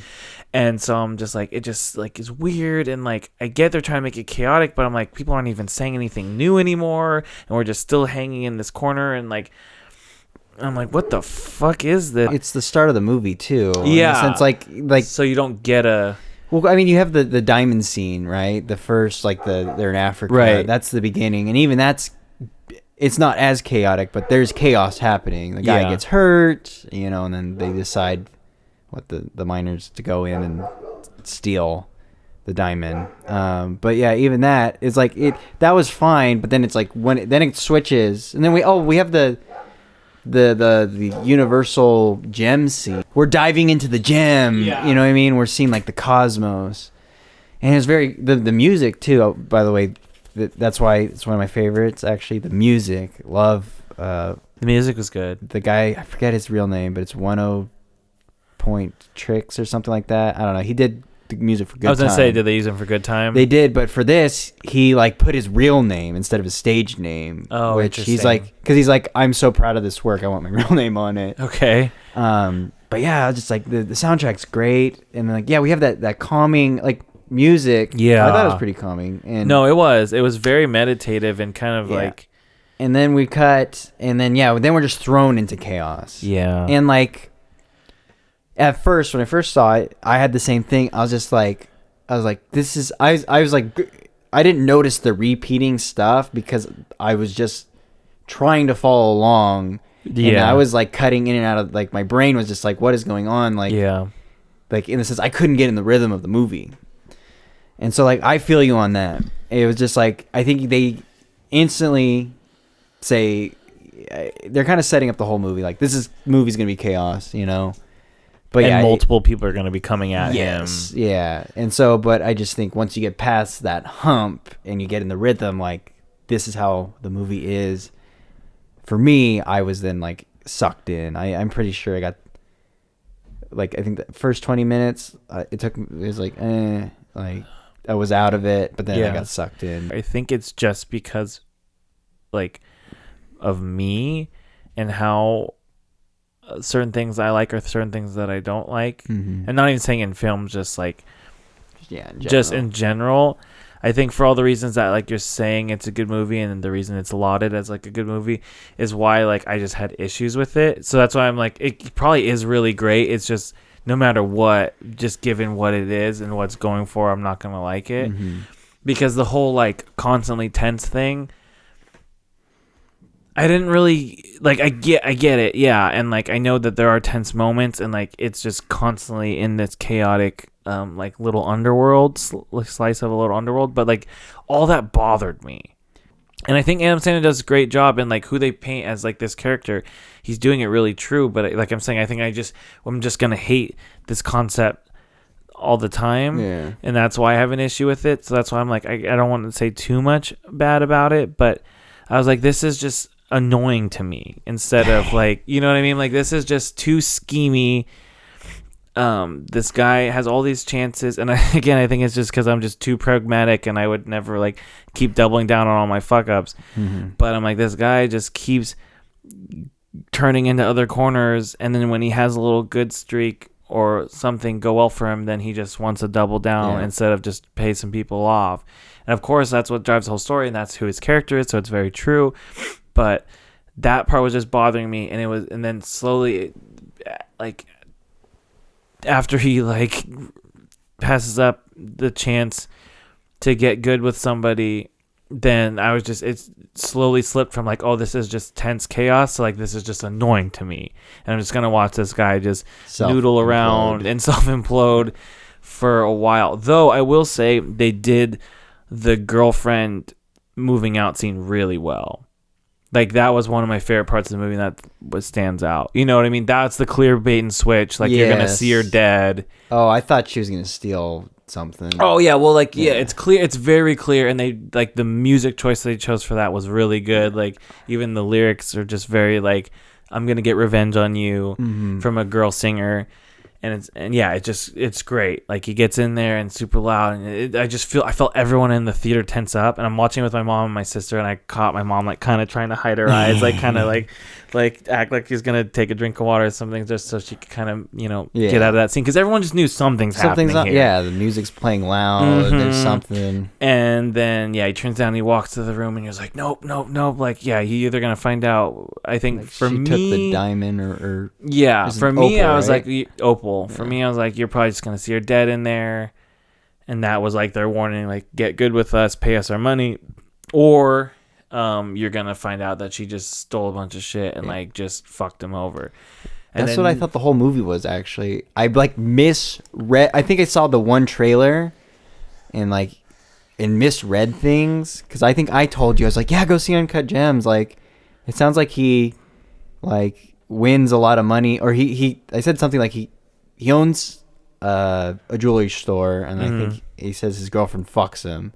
Like, that's what I thought the movie was. I was like, his girlfriend fucks him, and then he, and that was like in the back of my mind the entire time. It's like, oh, he owes these guys money. I was like, oh, he won, but it's like, I know his girl, like, he's showing his girlfriend, you know what I mean? Like, they're celebrating. I was like, I know this is gonna fuck up, but this isn't gonna last. That doesn't happen. And so, like, this whole time, and this is another thing, I like being misled by my own self. Like, it was my fault. I misread. Like, I misread, I misthought, and it like made the movie fun for me, because I kept thinking, where is this, and then it didn't happen. Yeah, I didn't get disappointed that it didn't happen. I'm more happy that it didn't, because you didn't want to predict the whole movie. Exactly. And like, this is a side tangent, but when I saw Drive, I thought that movie was about an alien.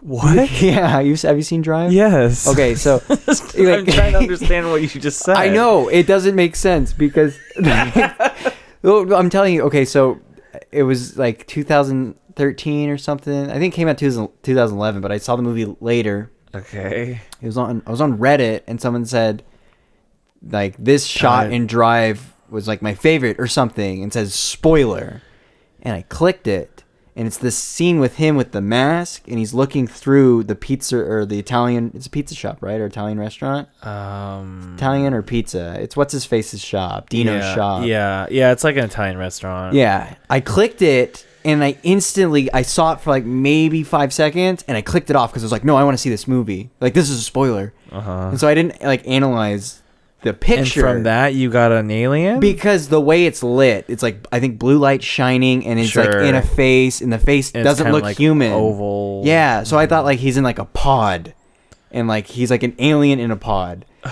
And like the whole time, because it's like I was like jumping through hoops. I was like, oh my god, this is a spoiler, because he's an alien. Oh, that was like the reveal. Yeah, like looking back, I was like, why is this a spoiler? He just has the thing on, you know what I mean?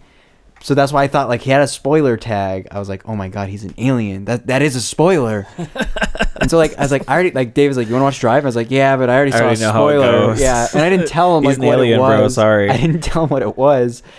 But we're watching, and he's acting weird, like he's like almost autistic and socially awkward, right? You know. And so I was like, he's a fucking alien. Oh god. I was like, he's an alien. Like, I already know. Like, he's a fucking alien. And then the movie ends, and I'm like, where's the alien? What the fuck? Like, I was like, what?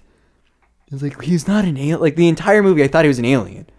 That's so funny. And then, like, I still think that's a great it, but the whole experience of me thinking the twist is he's an alien, and he's not. There is no twist. Like, but it just made sense in my head, because he's acting weird with this girl, and then the song came on, like, you're a human being. Oh, you're a real human being. I was like, oh my god. I was like, this is like, yeah, it's like alien. Like, I pieced it together. That's like you know, when they show a clip of like someone dancing, and there's no audio, and then you overlay like a song to it, and then like always seems to fit. Yeah. That's like what happened to you. You like had the pre-registered like song in your head, and then you were seeing things, and they were just falling in line with what you thought was. Yeah, it was a trip, and I was like, that's my go-to example of like, I enjoy being misled, because I don't want an actual spoiler, because then it ruins the movie. Right. But if you get if I come up with the spoiler, like, thinking I'm smart because no one said it was an alien. I didn't check the thread or anything. I just like, oh, spoiler, and then like the thing I think was like maybe not even in that moment I thought he was an alien. Thought maybe later. Anyways, but I love being misled by my own thoughts. I think that's the perfect Nick Weber quote because it's so true and it happens a lot. Oh, and then, but then, so it's double-edged sword. If this was rule 1 for Nick, rule 2 would be, and then I love telling my friends about it when it happens poorly for me afterwards. That is rule 2. I enjoy that, showing my plight, my struggles. But what was I talking about? We're back on Uncut Gems. Okay, going back to Uncut Gems. So we were just talking about how that whole room scene was a flip. Because, and they did it so well. They like that was really good. They set it up and everyone got tense, and it's a perfect time in the movie too because everyone's waiting like something's gonna happen. Like they got 2.5 people chasing me. You know, he's trying to. You know, you have 2 parties chasing. Well, yeah, that's what I mean, and almost like a half person because he's trying to chase down that guy to get in contact with Kevin Garnett.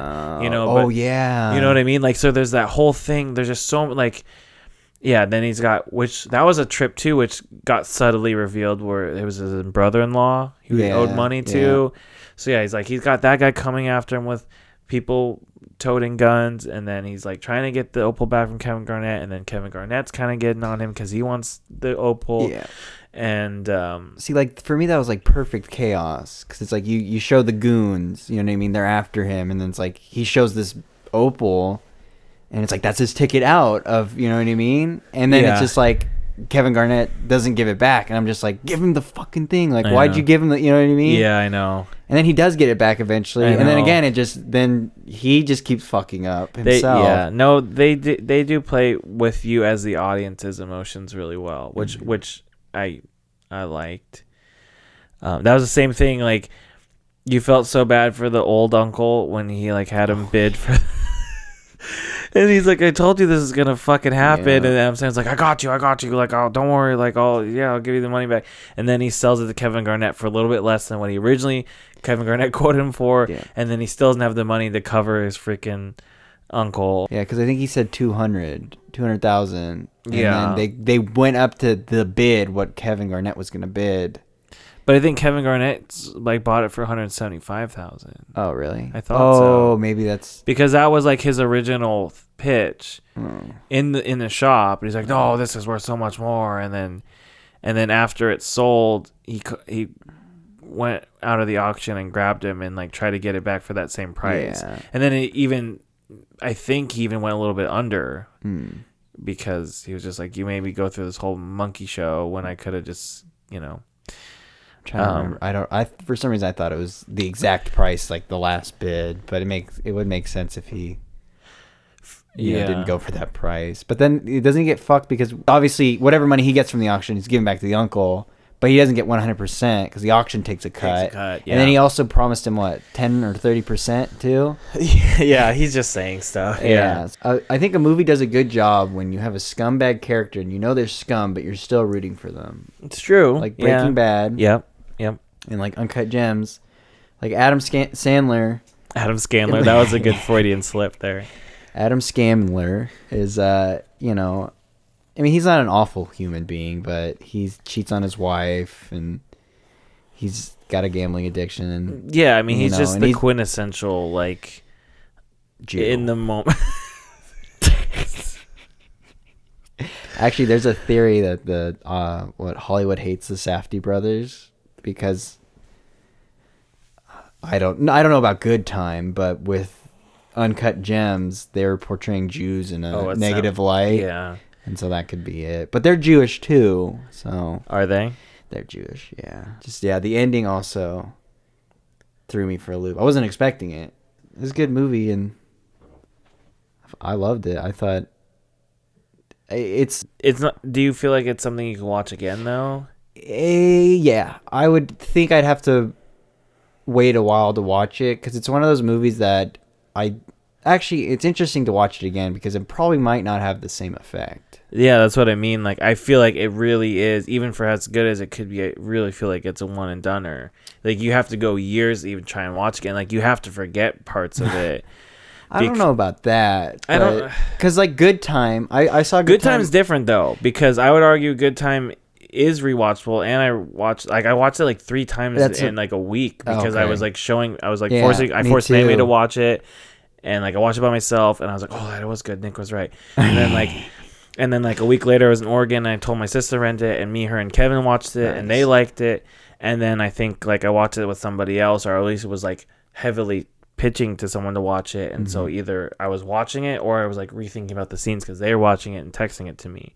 So you know what I mean? Yeah. And like I would even watch that again right now. And again, I'm not comparing the two just because they're from the same people, but I'm just saying like you just the replayability. And even though that is kind of even though that is like a linear story too, there's more like winding to it, you know, in Good Time. But I don't know. I don't feel like this doesn't necessarily make it worse or anything either, but I don't feel like Uncut Gems just the way it is. Mm-hmm. Like you said, it loses a lot of its punch too because you know when he gets caught up, you know when he gets out, or like quote unquote gets out and then comes up, but then is gonna like piss it away again. I don't know. No, that's a fair criticism because the whole movie, like I said earlier, is you're just on a wild you're on the ride. edge. You're like, what's gonna happen next? Yeah. Like, what is he doing? And when you already kind of know what he's going to do, it loses that edge. There's still the chaotic nature, but like you said, like my parents, because the first thing I asked them, because me and Josh walked out of theater and he's like, oh, I love this movie, thanks for like, you know, having us all go as a family. I was like, glad you liked it. I liked it too.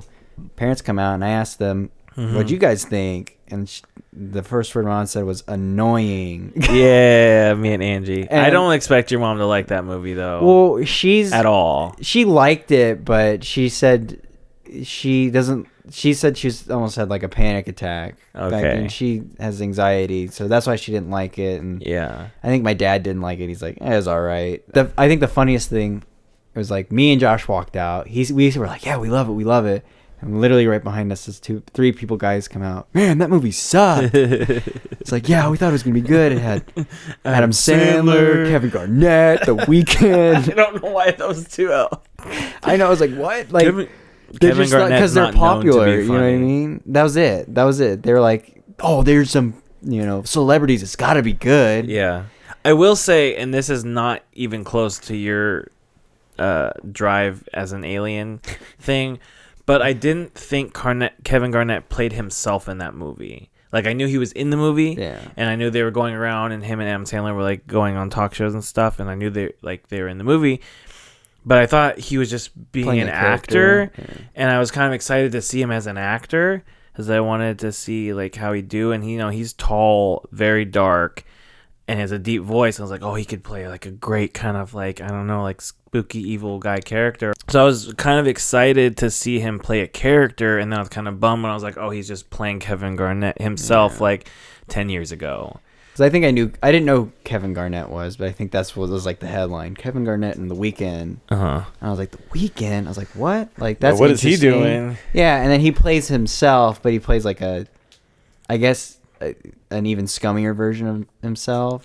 Like, I think it's pretty close for the time. Yeah, I think it's pretty actually reflective of. Well, I feel like now I don't know anything really about The Weeknd, but besides from his music videos and his songs, but I feel like he's trying to push that image that he's kind of a scumbag. Like, that's his persona. Like, I'm a bad boy. That's my observation. Maybe it's true. Maybe he's like that and he's self-aware. I mean, that's a true representation. Well, I know Safdie brothers are really big on getting the authentic experience. So that's another thing I want to mention, because I watched Good Time and then I loved it, and I love the Safdie brothers. Watched Uncut Gems, and then that made me remember, like, I knew I loved Good Time, but I was just like, I love these guys, and they're doing a lot of interviews and stuff, so I just want to pick apart their brain, and just listening to like their passion and like, I don't know, listening to them talk about movies was just like so inspiring. I was like, fuck, that's so cool. Like, these guys, they just know what they're talking about. And they're like, when they're talking about like a cinematographer coming on set and like working with, and like how like it's like, oh, we want to do I forget what it's called, 360 lighting. I think that's what they said. So basically the lighting is, they're not changing the lighting. Wherever you're shooting, it's lit. Yes, exactly. It's like, we're just gonna have the cameras roll and blah, blah, blah. And how that was a struggle for the guy because he's not used to that, you know. So it was a challenge for him too.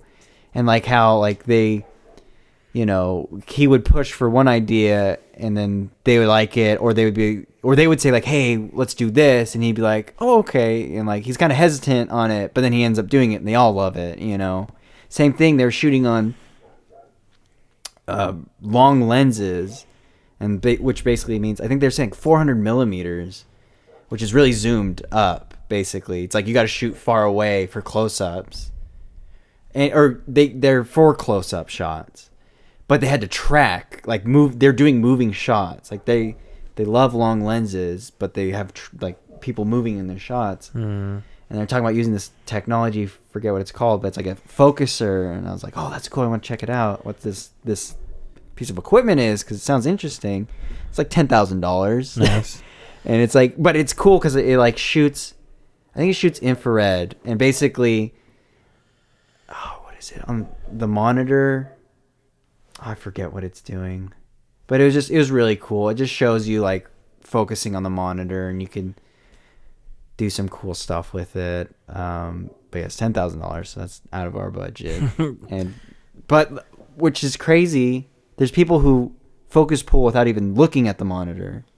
Like I was watching a behind the scenes of Mr. Robot, and they're having the camera guy moving in the subway, and the focus puller's outside the subway. He's just watching the camera and he's eyeballing. Oh wow. The focus. Oh wow. Yeah, and I was like, how? And they're saying like that's actually like back then, before they had monitors, you had to like, yeah, makes sense, because it's like they had like, because the monitor, like you got to think with film, they had like an eyepiece, I think, for the director and the camera operator, and so they would look in these like little, you know, to see what their film, and so the focus puller didn't see anything, so they would have to judge it on distance. Yeah. So they'd be like, okay, what's the aperture? Okay, this is how much depth we have, and then they would have to eyeball like, okay, they would measure it too. But like for moving scenes, you know what I mean? You got to keep track. It's just like, that's crazy. Like, I wouldn't trust myself. I'd be like, I would not be confident in my ability. It's not something that you could be like, it's not the greatest, but we can live with it. Like if you pull too hard or too your far, shot's out of focus. You can't go with a shot that's completely out of focus. Yeah. So it's like, it's crazy that that's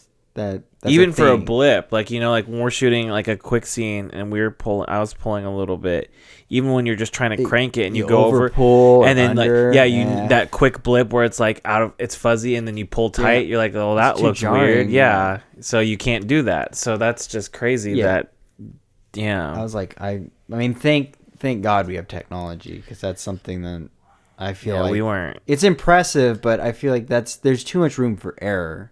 Yeah. Because I don't know how to do it, but I feel like it's more, because of technology, it's more accessible.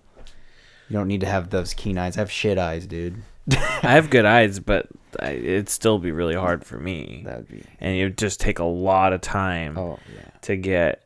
And the craziest thing too, film. There was no, I think there was playback. Like they would I think have I might be wrong, but I think they would have a separate line and it would like film to VHS. Oh, geez. So that was like, your second monitor. But but even before VHS, it's just like, you just kind of hoped like everything was good. You know, you got to be confident in your ability. Like, this is good. Everything's exposed. You got to know what you're doing. Because when you're developing the film, it's fucked. It's like, we didn't know. Yeah. But I thought it was really funny that they said they didn't like close any like streets down when they were filming, and they actually filmed in the financial district, that jewelry district. And they said it was really funny because when they have those scenes where Adam Sandler's walking down the street and people would notice him and come up and try to talk to him, but he like played it off like he'd be in character. Yeah, he played it off like, oh, they're trying to talk to, what's his name, Ronnie, but yeah, he was like kind of like saying hi to them and like kind of brushing them off, still in the character. Yes. as the jewelry guy, and they said they're kind of getting a kick out of that, but also just marveling at how well Adam Sandler was navigating through that. Howard. That's right. His last name's Ratner. Okay, that's where I was getting the R from. Howard Ratner. Which is a little extra he's push a little on the rat. Like, looks extra push on the Jew button there, but they're Jews. But is there anything else we want to talk about Uncut Gems? Great soundtrack, great movie. The repeatability is questionable. But. Yeah. Okay, so I'll go to my number 2. You already mentioned it, but it's Mr. Robot, and specifically it's season 4, episode 7, because I just gotta say I just love Mr. Robot, and I know it's like ratings are good, but I haven't met a lot of people that actually watch the show, so I just want to give it some like extra praise in hopes that people watch it. I think partly is people just fell off because the tech stuff. Well, not even that. So it's 4 seasons. The 4th season's 13 episodes, dude, which is crazy. Like, why is it usually 10? Well, I don't know. It just seems like a lot, doesn't it? It's a lot, and like, and they're all an hour long. So, I don't know. It's a lot, and there's 4 seasons. But the reason I say I think people fell off is just because it is confusing, and it came out on USA Network, so it's on cable. It's a cable TV show. At least the first 3 seasons were for sure, and then I think they did like a mixed bag thing because they're saying fuck and stuff in season 4. So I don't know. I watched season 4. 1, 2, and 3 were all at once because I just bought the episodes through Amazon. But so here's my thing: is that show severely would have played better if you could binge them. And I think that's what hurts that show, just in terms of viewership. Like I'm saying, the small-ish community that saw it loves it and like has rated it highly and has appreciated it as they should. But a lot of people haven't seen it. It hasn't entered like a lot of people's like conversations. Like even when I was looking at people's top 10 shows, I was like, come on, this has got to be on here at some form. It could even be at the bottom, and it wasn't. And I think, there's a lot of shows and there's a lot of different things that people like, but I was surprised not to see it anywhere. And I think it just severely would have done better if it was a streamed show. Because, and to be honest, this severely affects me too, because that's the only way I've watched this show.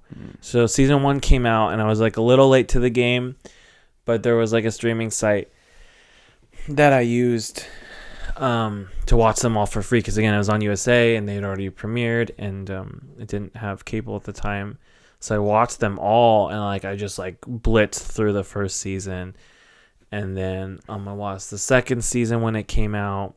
But I kind of did the same thing where I was like, well, I don't have TV, so I'm just gonna wait for all the episodes to air, and then wait for the this little free streaming service site to put them up, and then I'll blitz through that again. And I did that and watched like the second season like in a whirlwind, like couple days.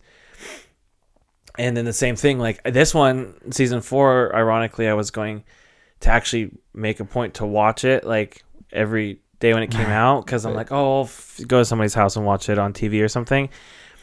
And then like I was like getting all hyped up, and I was like, I'm gonna watch this show, it comes out here, and then I was like 4 weeks behind. Like the date that I thought it premiered, that was episode 4. Wait, it was showed on TV? The 4th season? Oh. But they might have done a streaming thing, or they might have just come afterwards. But I'm pretty sure, because they still had dates when they got released. Okay. So even if it was a streaming thing, they did it episodically and not binge way.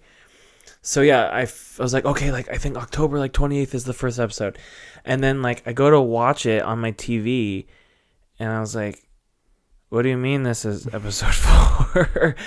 and then I was talking to Gabby, because she knows I like Mr. Robot, and she told me like, oh, it's coming back. And I was like, oh, like it's coming. And then the next morning I was like, so I went to go watch Mr. Robot and it's already been playing. And she's like, yeah, I didn't have the heart to tell you that you got your dates wrong. And I was like, fuck. So then I ended the way I started, and I just waited for all the episodes to come out, and then over Christmas break I just bought the episodes and then binged them over like 3 days. How much did it cost to buy all the episodes? It wasn't bad. It was like $12 or $14. And like I said, they're 13 episodes, so that's pretty good. That's $1 an episode. That's pretty yeah. good. And so anyway, really like that show. To what you were saying a little bit about how you felt about Uncut Gems, but when I watched that show, especially season 1 and then into season 2, I mean, even the ending doesn't give you any clarity really. But it was the first show that I'd watched. I'm not even saying in a long time. I really think it's like the first show that I watched that you just never know what's happening, and not in like a hokey like, oh, like someone's gonna explode and die here, or like, you know, thing. Yeah, like not like we're gonna write it in, or like we're gonna add all these extra things or extra characters that are gonna be like, oh, well, we were always part of the da da da. So it was just like very well thought out, very well done. Love like the acting, like love the shots in it, but it was just like it just held me captive because I just never knew what was happening. Gotcha. And it plays in well because like the main character himself doesn't really know what's happening all the way. And even you find out in season 4, he really didn't know a lot of the stuff that was happening to him or with him. And you know, and he talks to the camera a lot in a fourth wall breaking way, not like a really cringy way, but just he addresses the audience a lot because he's already kind of like, you know, wasn't he talking to himself, right? It's like he's talking. Well, it's in like his head. Yeah, he refers to you as like friend. Yeah, but it works though because again, this shouldn't be a spoiler at this point, but you know, he has a multiple personality disorder, so when he's talking to Christian Slater, Mr. Robot, you know, when he dresses us, it's just another voice in his head, another personality, you know, that he sees. So, but yeah, that show's just a ride, and like, I just loved it for the fact that, you just never know what's happening, and they kept driving the story forward, and there's some great things that happen in each season. But specifically, so what I saw this year was episode 7, and they set it up like a play. It even tells you like just big red letters. It's like Act 1, and these big like brass horns like accompanying it. And I don't know, it's just really good. Like if you want to just watch that, and it's weird too because like I said, so again, reiterate myself for like the 5th time, but there's 13 episodes. Okay. Episode 7, you really could just end it right there. It's kind of weird. And this is my whole head. The whole time I'm watching, I'm like, okay, this is 8 episodes, or this is 10 episodes, because that's just standard fare. And also, these are hour-long episodes. Like, come on, like, you know, there's no way there's more than 10, right? And so that episode ends, and I'm like, oh, that's gotta be like. And I knew there was season finale part 1 and 2. So I was like, oh, that's part 1. Like, hit it out of the park. I'm ready. Let's go to episode 8 and wrap this sucker up, right? This is great. And then I'm just like, wait, there's still so many more episodes about. So that was weird in a way, but it also just stands to show like how good I think that episode is. And like I'm saying, like if you wanted to, you could just watch that and get a good picture of like the show, and you do get like really spoiler endings too in it, but it's just, I don't know, it's really cool, and like it's the only time they did it. It's like this really big leap, you know, kind of like when BoJack did the underwater scene. Yeah, I love that episode. Yeah. It's just way different. Because they set up as a play, and there's only like 4 people in the scene, and like they all have like these big kind of long monologues. And it's really cool. And then there's this guy who's like the drug dealer antagonist, but you don't really know what they're doing with him. And you're like, okay, this has got to be the point where they're building towards with him. And like, I can't really get out of my head that like he reminds me of Eminem with his like cadence, but he does a really, really good job, and like he delivers all of his things really good. And like the scene, the scenes with him, and just the whole episode as a whole is really powerful. And I'm just glad because I was a little worried that this season might be kind of flat. Like, it's just hard to, like, they just go through so much. And, like, every season with that kind of stuff is you just kind of almost, like, suck out more. Season ones are almost the best because it's so close to home or, like, so small scale. And you think of Breaking Bad 1 and they're cooking meth in their RV and you're like, oh, this is fun, this is great. Like, every little thing could be a hiccup or a problem, and then you start sucking out, and then he's like the drug kingpin and they're going to actual drug wars with other countries, and Jesse might get outsourced to work in another country, and you know what I mean? It's just like, how big can you get before it gets like too unwieldy? The scope. And that's what I was worried about with season 4. I actually even was like openly telling people, was like, I think this season might suck because like end of season 3 or like the whole arc of season 3 is like basically USA versus China.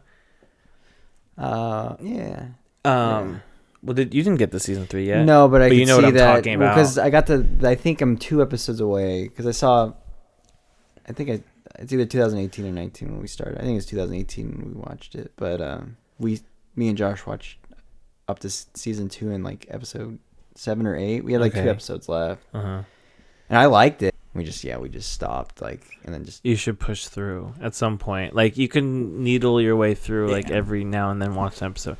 But anyway, so yeah, I was like, season 3 was all about like USA versus China basically, in this big like cryptocurrency war and like war over Elliot's body basically, because like this side wants him to hack and this side wants him to counter hack basically. And you're like, okay, like at some points that was kind of willy, but they still made it work. But then it just ends with like a really big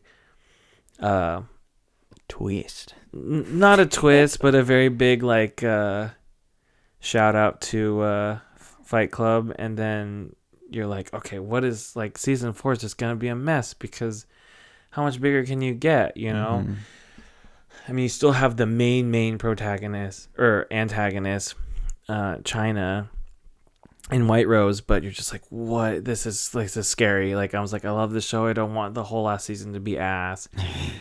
But then Sam Esmail, who again is a really goofy, interesting guy, who just also really, really loves film. But like I was telling you, he sounds like the very start of his words remind me of John C. Reilly. John C. Reilly, thank you.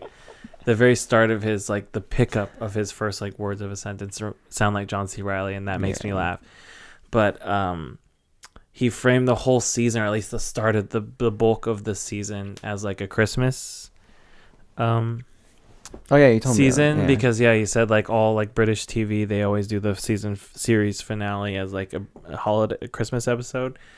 So he's like, well, this is for sure the last season of Mr. Robot, so I'm gonna do it in the key of like a British Christmas finale. But yeah, weirdly, episode 7 was really, really great. That could really be the last or second to last episode of the season, but then it keeps trotting along. It's just the halfway point. I know, that's what was weird. And like, to be honest, because that was so strong, it does kind of make the following like 2-3 episodes lose some steam. But they notch it up pretty good. Was the ending worth it? What was your opinion on the show as a whole? Well, like I said, like, I was good at 7, so like, not that it was a nuisance, but it was kind of just more extra, like, gravy. Yeah. So I wasn't really mad at it, and they spent some of that time closing up some storylines for other characters and stuff, and then they like really just sealed it up with Elliot, and I think it's gratifying. Like, I don't know, I haven't thought about that as much, but when I watched it, I was like, oh, that's pretty good, and like, yeah, that was kind of like heartfelt and nice. And they didn't do like Game of Thrones, or they ruined the last season. No, I don't think so, and which was good because, like I said, I was really worried about that. That's hard. I feel. I mean, I don't know. No, I just think it's hard to end the final season of a show. I'm interested how BoJack's gonna do it, but do you know how many they're gonna try and do?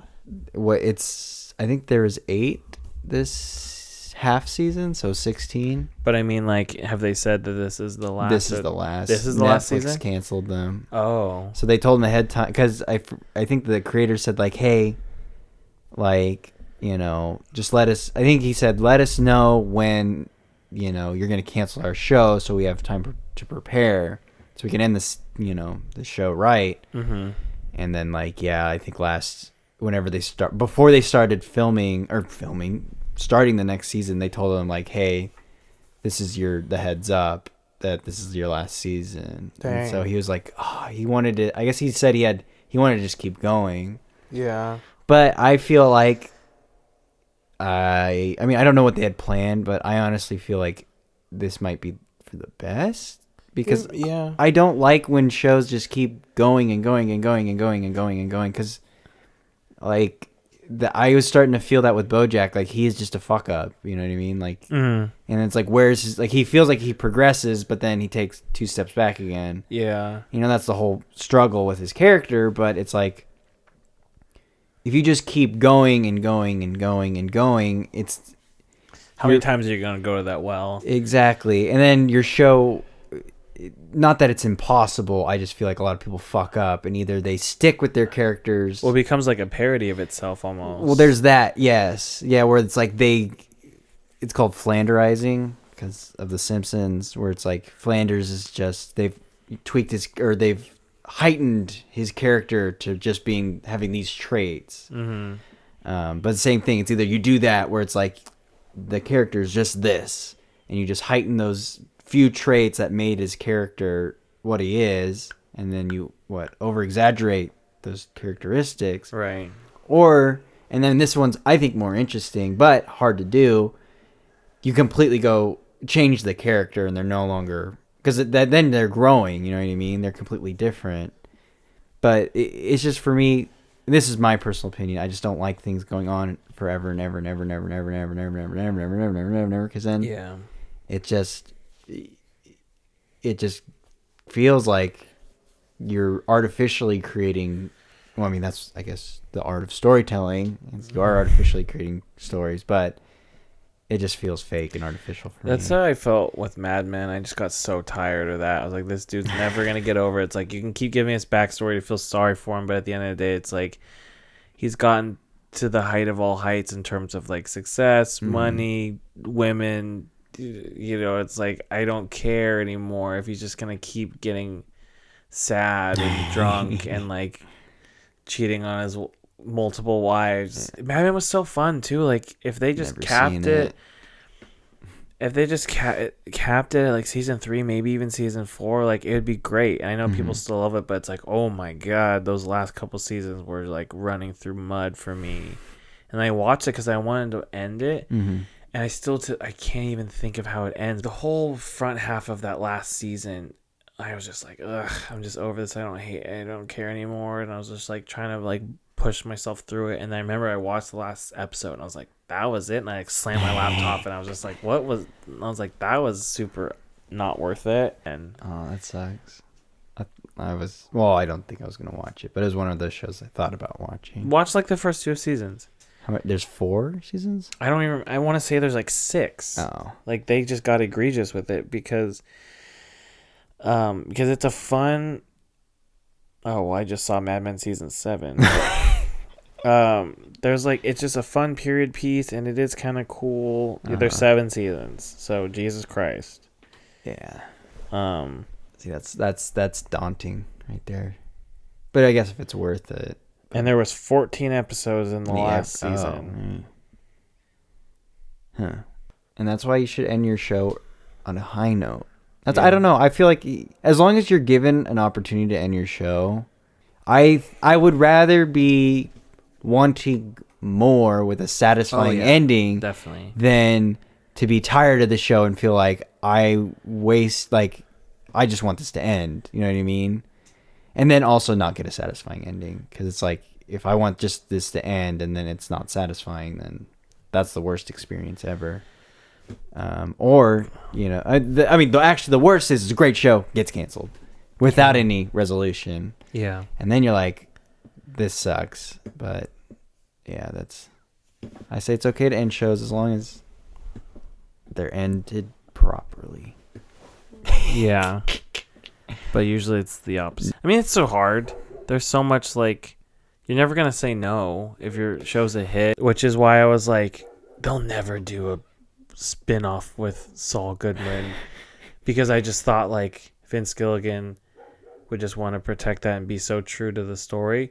But then, to be fair, and I haven't seen a lot of it, I've just heard like it's very different, like almost purposely so, but also in terms of content, like it doesn't really overlap. It really does just focus on Saul a lot, which is very different. So, Yeah. so it's not like, oh, we're doing Breaking Bad, 1.5. And then they did the movie, which I think was really. Did you see the movie? No. The movie was really good, actually. Good. Yeah. I didn't expect any it. less. I was like, if they're gonna go out and actually do a movie and it's Vince Gilligan and the whole crew, like it's gonna be solid. But it was actually surprisingly good and kind of clever in the way they did things. They're ending Saul, I think. Well, it's been going on for a while. Yeah, it's not that surprising. The last season. Josh really liked it. No, I heard people really like it. Some people even say it's better than Breaking Bad. People say you have to spend some time to get into it first, and that's what happened to me. I watched like 3 episodes and I was like, this isn't for me. But everyone's like, no, just hold on, it gets good. And I was just like, I'm watching other stuff. All right, okay, let's wrap it up. Did you have a 5? I did, but what's your one? My one was Parasite. Okay, and so that was mine, but we'll have you wait, that was your 5 or that was your 1? That was my 5. These are not in any order, by the way. Oh, these are just the list I wanted to talk about. This was me in my order. Okay, yeah. I just started at 1. Let's do Parasite, or actually, I guess we could talk with mine. But that was I was gonna choose either Parasite or this movie, and I rather since you did Parasite, or we just end on Parasite talking about it. I'll just make a quick mention. Okay. I just figured out there's a theme with my picks. Okay. They're all disaster, apocalyptic type movies. That's kind of like your preferred genre for is. books too. Yes, I know, but this is accidental. So makes sense. Well, wait. Are you categorizing Green Eggs and Ham as a no? Which actually, going back to that, the one thing that I was disappointed is they didn't do enough Dr. Seuss-esque architecture. Oh yeah. That was a bummer because it was like the car just looks like a car. But anyways, my number 5 is this movie called The Light of My Life, and it's with Casey Affleck, and I don't know who's the little girl, but it's a post-apocalyptic survivor movie, and I don't know, I just love post-apocalyptic movies, and it's about the stories. There's no girls are in the world anymore, it's just males, but Casey Affleck's daughter is a female, and so he, being a protective father, is shielding her as a guy, saying he's a little boy, so he cuts her hair, she wears boys' clothes, they don't interact with anybody, just raising her daughter in a post-apocalyptic world. And I thought the movie was interesting and enjoyable, and that's another movie where the first 10 minutes it's just them two in a tent talking. He's telling this story, and it's like an ad-lib story. And I was just like, oh my God, I don't like this. But then now thinking back, it's kind of endearing, I guess. It's a cute little story. But yeah, that's my quick number 5. Okay. Yeah, that's all I wanted to say. Okay, you just saw Parasite. Yeah, so this technically doesn't count as my best things of I saw in 2019, but it came out in 2000. It does. I know you wanted to see it when it came out, and then it was only in theaters for so long. It really wasn't. The fact it might get more showtimes. Yeah. Now that it's been nominated, but after I saw it, I was watching it. There's only a couple more weeks, and even limited showtimes at that before it was out. Mm-hmm. So, but what I meant to say is like you've seen it more recently, so you might have more salient things to say or like a better memory of it. But I saw this movie with my mom and my sister, and my mom's Korean, and like I just didn't give them any like indication. I was like, oh, we should just go see a movie, and like, okay, what do you want to see? I was like, oh, let's go see this movie together. Mm-hmm. Like, I think you'll like it. And I even tried to pitch to my mom. I was like, it's about a Korean family, like it's in Korean. I think you'll like. She watches Korean dramas. And I was like, you might like it. Does she speak Korean? No, she does not. But yeah, I mean, she was adopted, so she never had a chance. or at least from her parents. Mm-hmm. But my sister and my mom looked up the trailer and they watched it, or they read the little brief synopsis, and it's super, vague because it's like a family kind of like overtakes another family's house or something. And like, okay. And they watched the trailer and like they're like, oh, this should be good. I'm like, okay, let's go. And the whole time I thought it was gonna be kind of like a horror film. You thought it was gonna be a horror movie? So yeah, I went into it thinking it was gonna be a horror movie, just because like the title and like the brief synopsis, like, okay, this could go this way, because when they say like take over the house, but then like I see what they mean later. So it's like a perfect storm thing. Like I love Breaking Bad because it's just good, like critically great in a lot of ways, like cinematography, just story, just the individual acting. But like I will forever have a special part in my heart for Breaking Bad because that was like the one time my dad and I bonded over something. Especially TV, because we fight over like more movies, because he just like endorses all shitty movies like Fast and Furious et al. And all that. And so this was the one thing I was like, hey Dad, you need to watch this. And he was like, oh yeah, like I've been like, some people at the office have said. I was like, you need to watch this show. Like put down whatever fucking dumb show you're watching right now and watch this. And so like, again, this was when I was at Santa Cruz, but I came home and like I put it on the PlayStation and we watched it, and like I think we just jammed like 4 or 6 episodes that day together, and he was just enthralled. And then we watched more, and then like when I went back, so I think at the time, I think 2 seasons were out, so we like jammed through season 1, and then like he watched a couple episodes by himself because he wanted to keep going, and then when I'd be home, I'd watch more with him. And then I went back to Santa Cruz, and then he'd be like texting me, because every day or every like week when it came out, we'd watch it, and then we'd like call each other and like talk about it. And like that's nice. The most like we've ever interacted about a single thing, and like a mutual thing into it. And that was the same thing with Parasite, where honestly I thought my sister and my mom were gonna hate it, but I was like, I don't care, I really want to see it. Like it might be a little too much for them, but like I want them to try something different. And then they're just like, that movie was so good, like it just was like I was not expecting any of that.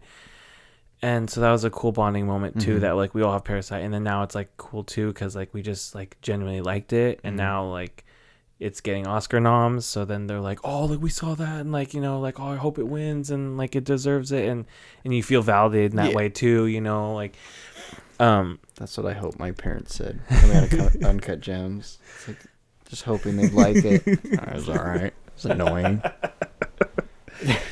Yeah, so I had the opposite experience. So just for that personal reason, like I'll always like that movie, but then now on like an actual like film aspect, it's kind of the same thing with how I felt about Mr. Robot. And I guess now that we're talking about it, you said you had a very kind of clear-cut theme. My theme, I kind of have the same theme too, where I was just pleasantly surprised. Like that's my theme for these 5 picks, I think. Because Russian Doll, pleasant surprise.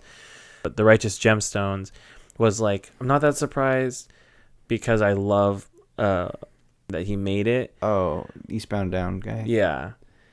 And that he's doing he's had his hands all over it, and then like, I just love Bill Hader. But that specific episode, I was pleasantly surprised because it went out of the box, did the fighting thing, and then Mr. Robot always surprised me. But then that scene alone was again a standout one, where it's the play. So here we are being pleasantly surprised with Parasite. How well he like lulls you to sleep. Like I just feel like it's so masterful. Like he just really gets you comfortable and happy in watching these people get employed, because they're literally like, I told you this in the car, but like they live in a place where their toilet is on a higher status and physically higher, like it's above them, and they're already living under kind of the end of a cul-de-sac under the other houses on the street. What are they in, a sub-basement? Is that what it's called? Basically, yeah, that's what I would call it. Yeah, they said something basement, but and then you're like kind of rooting for them, even though they're kind of getting in there by kind of like scummy means. Yeah. And then it just turns, and then that third act comes in, and just like it's just cool because like, and I know this is a thing. Oh, it's dumb to say, but like just the fact of like, you break movies actually into 3 acts. That concept, like went over my head for a long time until like recently. Like I actually haven't really thought about 3 acts until The Lobster, to be honest, because The Lobster is very, very, very like distinctly, this is act 1, this is act 2, based on landscapes, you know what I mean?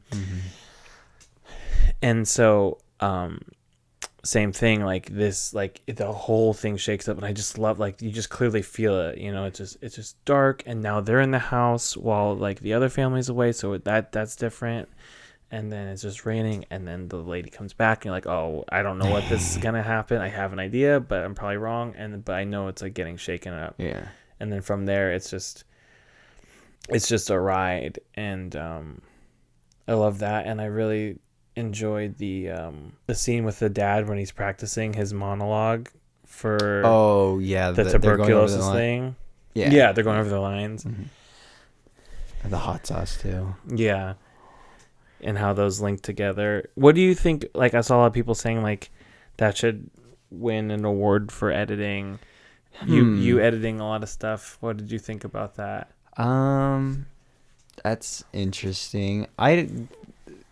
The thing with editing is, for the most part, I'm not paying it. Like, if it's doing a good job, I'm not paying attention. Yeah. You know what I mean? It's like one of those, like, I'm so enthralled with the movie that I'd have to watch it again and specifically look for the editing. But when it's bad, it's noticeable. Right. I guess I was gonna say, like, if you're just in it and watching and not really thinking about it, then they probably did a good job of editing. Yes. Because I try, like, because I want to be critical and also enjoy the movie, but I don't want to get too far up my own head and dissect everything in the moment. You know what I mean? Yeah. So it's like, I'm not trying to, like, I'm just trying to be, I just want a good story. You know what I mean? And then if something pops up, like, oh, that's like, if it's really noticeable, like a camera movement or whatever, I might notice it.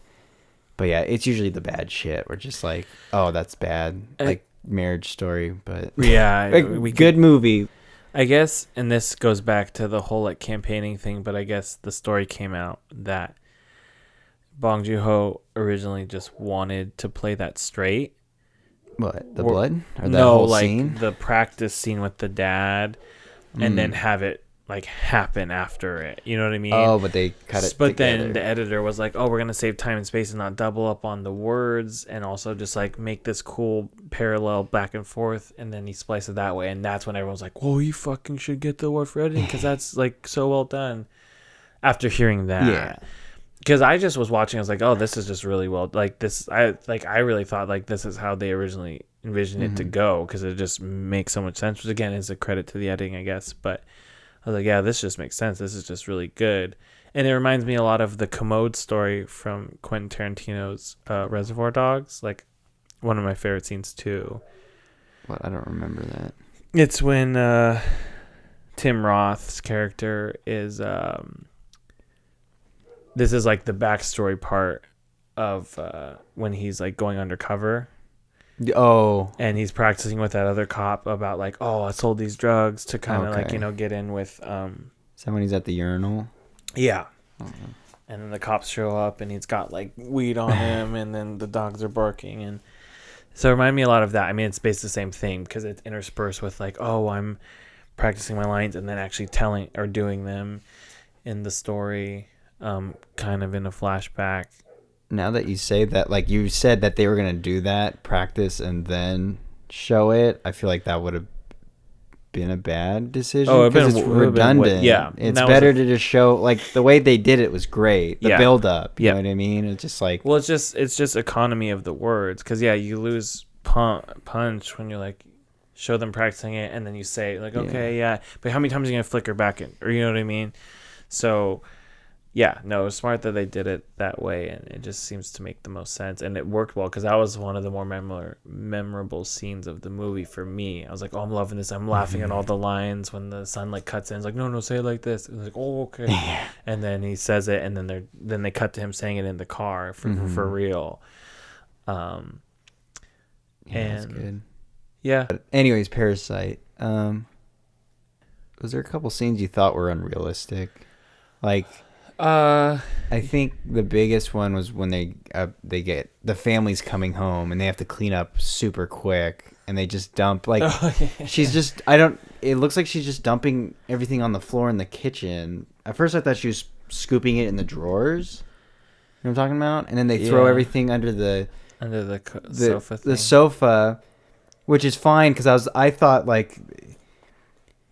it was like they're gonna come home and then they're not gonna be in the room and it's dark. They're not gonna see it, obviously. But then they stay longer, and it's just like for me that felt unrealistic because it's like, and also they were underneath the table with all the cut up shit. Yeah, and it seemed clean when they were there. So it was like little. That's like one of those things where it's like a continuity. Like I was just like, I don't know. Like when he started sniffing, I thought he was gonna bring up the booze or something, but. And there were spills too. Yeah, when they knocked the liquor over, that was just something I thought like. It doesn't ruin the movie for me, but it definitely like took me out as that seems a little unrealistic. Like, I think we're like getting to the same point. I wasn't thinking it in the terms of like it was unrealistic, but like right when they came in, I was like, oh, they're like, there's no way they're gonna clean this all. And like even when they're hiding and when it looked like kind of clean, I was like, well, there's still like this sidebar of shit, and then there's still like the puddle of the alcohol that was spilled and like maybe in broken glass. And so I was just thinking about that. mm-hmm. So like in the same way, like I guess it took me out of it because I was like the whole time I was like, they're gonna see that. But then I'm like, it should be dirtier than it is. Yeah. The funnier one though for me was like, I don't think she was gonna be able to make that ramen in that amount of time. Oh, yeah. You know what I mean? I was like, she's no way she's gonna crank that out. And I thought she was gonna try to come up with a way to just get out of making it, or like make it like a half-baked one and drop it or something. Well, that's something that I thought was going to be addressed. Like, I thought before we obviously got the twist, I thought they were slowly going to keep fucking up. Because we get a little taste of that where he's driving, he's talking about, hire my wife. Yeah. And that guy cuts him off and he gets pissed. He starts honking his horn. You can tell that the rich dad, he's like, hey, keep your eyes on the road. Like that for me, that was like, oh, this is like the breaking this. Yeah, it's kind of unraveling. Yes, like they're gonna see through the lies because everything's gonna slowly fall apart. Again, it's one of those things where it's like, I'm glad they didn't go what I was thinking because I was pleasantly surprised, but I just kind of felt like there should have been more scenes where I don't know, it just unrealistic that they did not notice that one thing, like the mess. They didn't bring it up at all, or even like. Did you have a problem with them sleeping under the thing for so long? Yeah, that was kind of like, because when they started laying down, I was like, they're gonna know, and then when they smelled them again, it's that's the whole point of the scene. It's like that's what you're thinking. They're gonna get caught. They're gonna get caught. They're gonna get caught, and that was tense. That was. We talked about this earlier, or I mentioned it, but that reminded me of Uncut Gems because same thing. I was on edge the entire time. Like, I was like, oh my God. And, that one, I had, comparing it to Uncut Gems, they were of equal intensity. It's just that Parasite was shorter length, if that makes sense. Like, I was both, like, anxious and like on gripping my seat, like, oh my God, like they're gonna get caught. Yeah, but obviously it's a short amount of time throughout the movie. But yeah, I was just like, and that's fine, like that they got away, because I was like, I wanted them to get away. I was like, it's same thing with Uncut Gems. You're like, you're rooting for us, the scumbags. Yeah, because they're just trying to survive. Of course, they're shitty people for getting other people fired.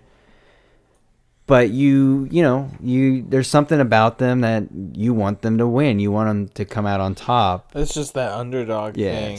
I mean, yeah. You see, they're the underdog. You see Adam Sandler finally have a chance to kind of get good with his debts and maybe even like have some money. Or no, well, what it is more is like you just see this guy constantly lose. Yes. He's a loser.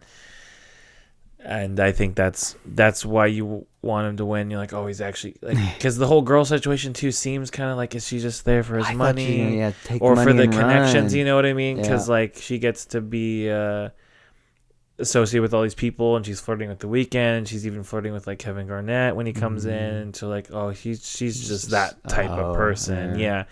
But then you're like, no, like he actually has a chance at a solid relationship with her and wins the bet.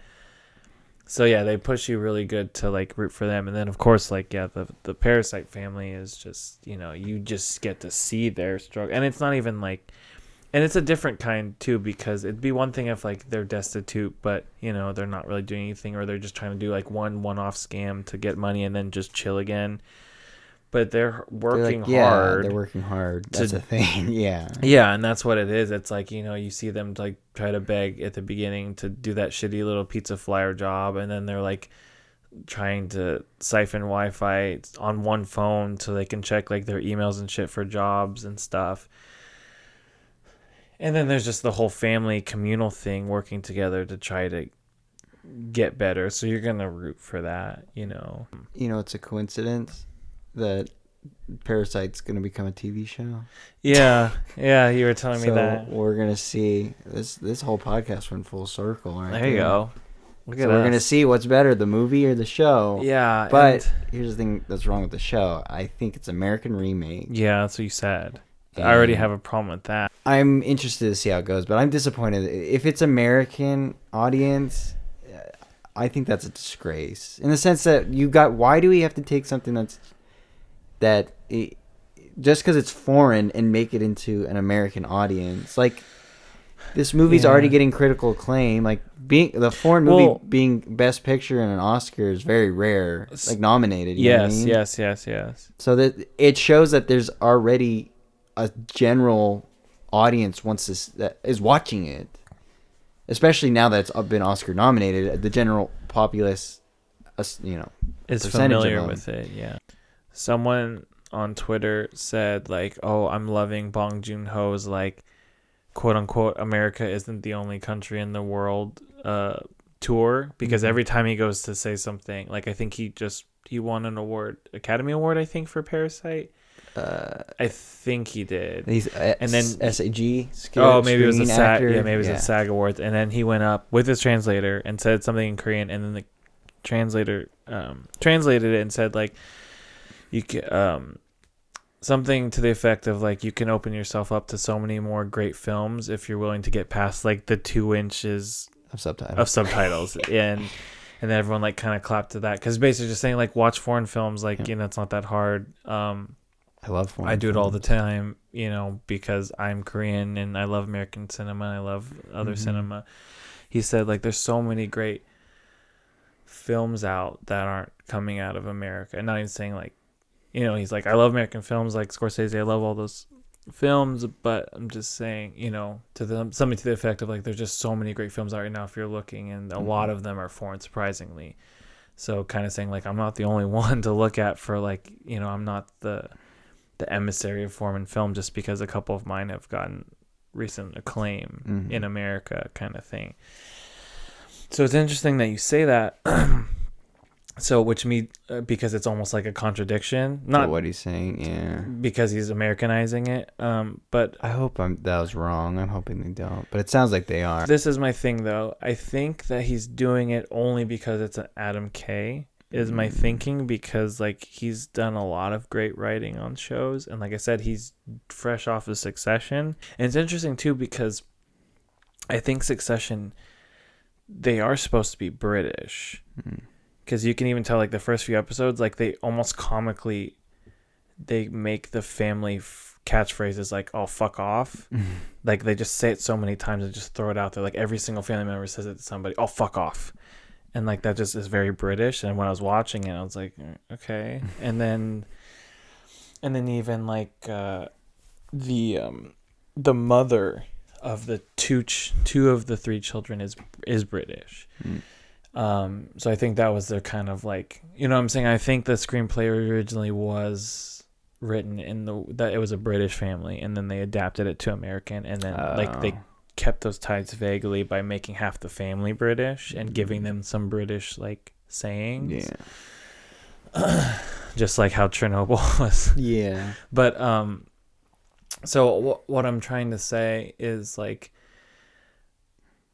at least I think with whom they're doing it with, Adam McKay, it could be more adaptable than just a hokey, like, oh, this is the Americanized version of, you know what I mean? Because that's what kind of makes me cringe too, like them just trying to purposely make it American now, and then like poured it into, like, this is what it was, and now poured into something and just be like, oh, this is American, go, and it's already hot, so we can do kind of whatever, and it'll still be, people want to watch it.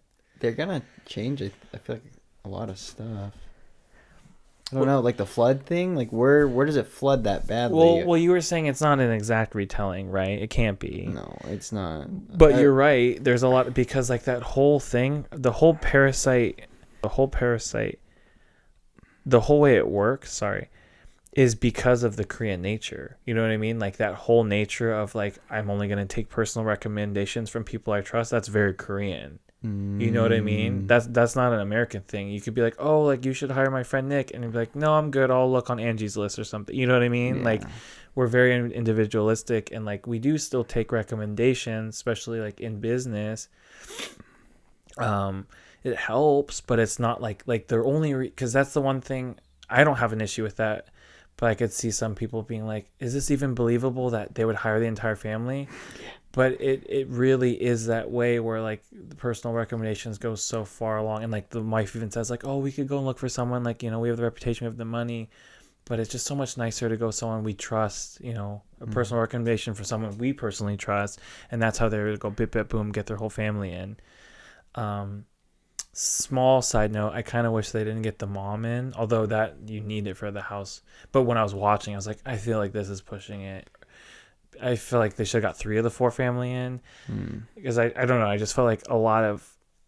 It seems unrealistic. Well, not even that. Like I'm saying, it wasn't that unrealistic to me. It was just like I just felt like they voted too much time in the story to getting them all in. But then like what they did to get his sister in, and then all that they did to get the dad, and I loved all that. And then I was like, okay, now you're gonna play me again for the 3rd round to get, you know what I mean? But then, you know, there's great drama in how they set up the housekeeper, and then you need the housekeeper to get out to come back for the whole thing, so it works. But I'm just saying, when I was first watching, I was like, okay, we're really gonna milk this cow one more time. But anyway, some of the culture elements are what made it work, and I don't know how they're gonna like port and adapt and translate that for American to make it. And then I hope it's not just too much of like a blatantly like social class, black, white, poor, you know what I mean? Oh, that's like, interesting. I didn't, because you can totally take it that way, because that's the first thing you're gonna look at when you're thinking of American class structure. You know what I mean?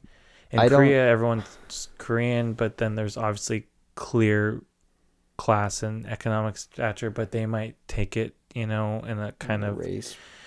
Well, either race baity way, or just you could still be both the same races, but then just kind of play up the whole, like, I don't know, it's just different poverty in America. You know what I mean?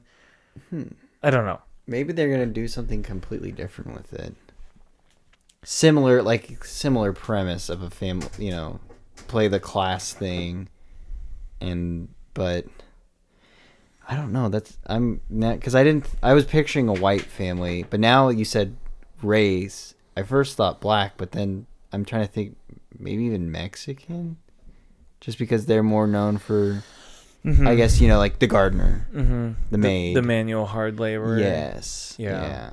That could actually be in if like the family all did, or like the father son combo did like landscaping. You know what I mean? Doing work on the nice estate, and then start rubbing elbows with the family. And that's going to be interesting. I don't know. Did I tell you when I watched Memoirs of a Murderer? Maybe I didn't tell you this, but I was like, oh, that was really good, and I wanted to learn more about it. And I searched it up, and it says Memoirs of a Murderer Caught. Oh, yeah. And I was like, and I looked at the article, and it was like right after 7 hours ago, or 14 hours ago, and I was like, that is crazy. What a coincidence. Like, yeah. I just watched this movie, and now he got caught like, less than 24 hours after I watched the movie. I don't know, that was a trip. That is pretty crazy. It's just like, that's perfect timing. But you that was the other thing on the whole like tweet thread about like Bong Joon-ho's like America's and Everything campaign. There was a video too where he had like a screening of Memoirs of a Murderer, and he addressed the crowd and said, I hope you guys all like my film, and one quick thing, just keep in mind as you're watching it, Zodiac came out 4 years later or something. Oh, the Zodiac? Yeah, because they're very similar. Yeah. Unsolved murder mystery. Yeah. And he's like, I love David Fincher. I love that movie, but just to let you know, like, my movie came out first, and everyone was laughing. That's funny. But it's funny because, I mean, I was watching it too. I was like, I had to Google it. Actually, I stopped the movie and I was like, when did Zodiac come out? Because like one of these clearly came out first and like kind of influenced the other, and then it was Bong Joon-ho's movie came out first. And I will wrap up. Yeah, thank you for doing this with me. You're welcome. It was fun. Yeah,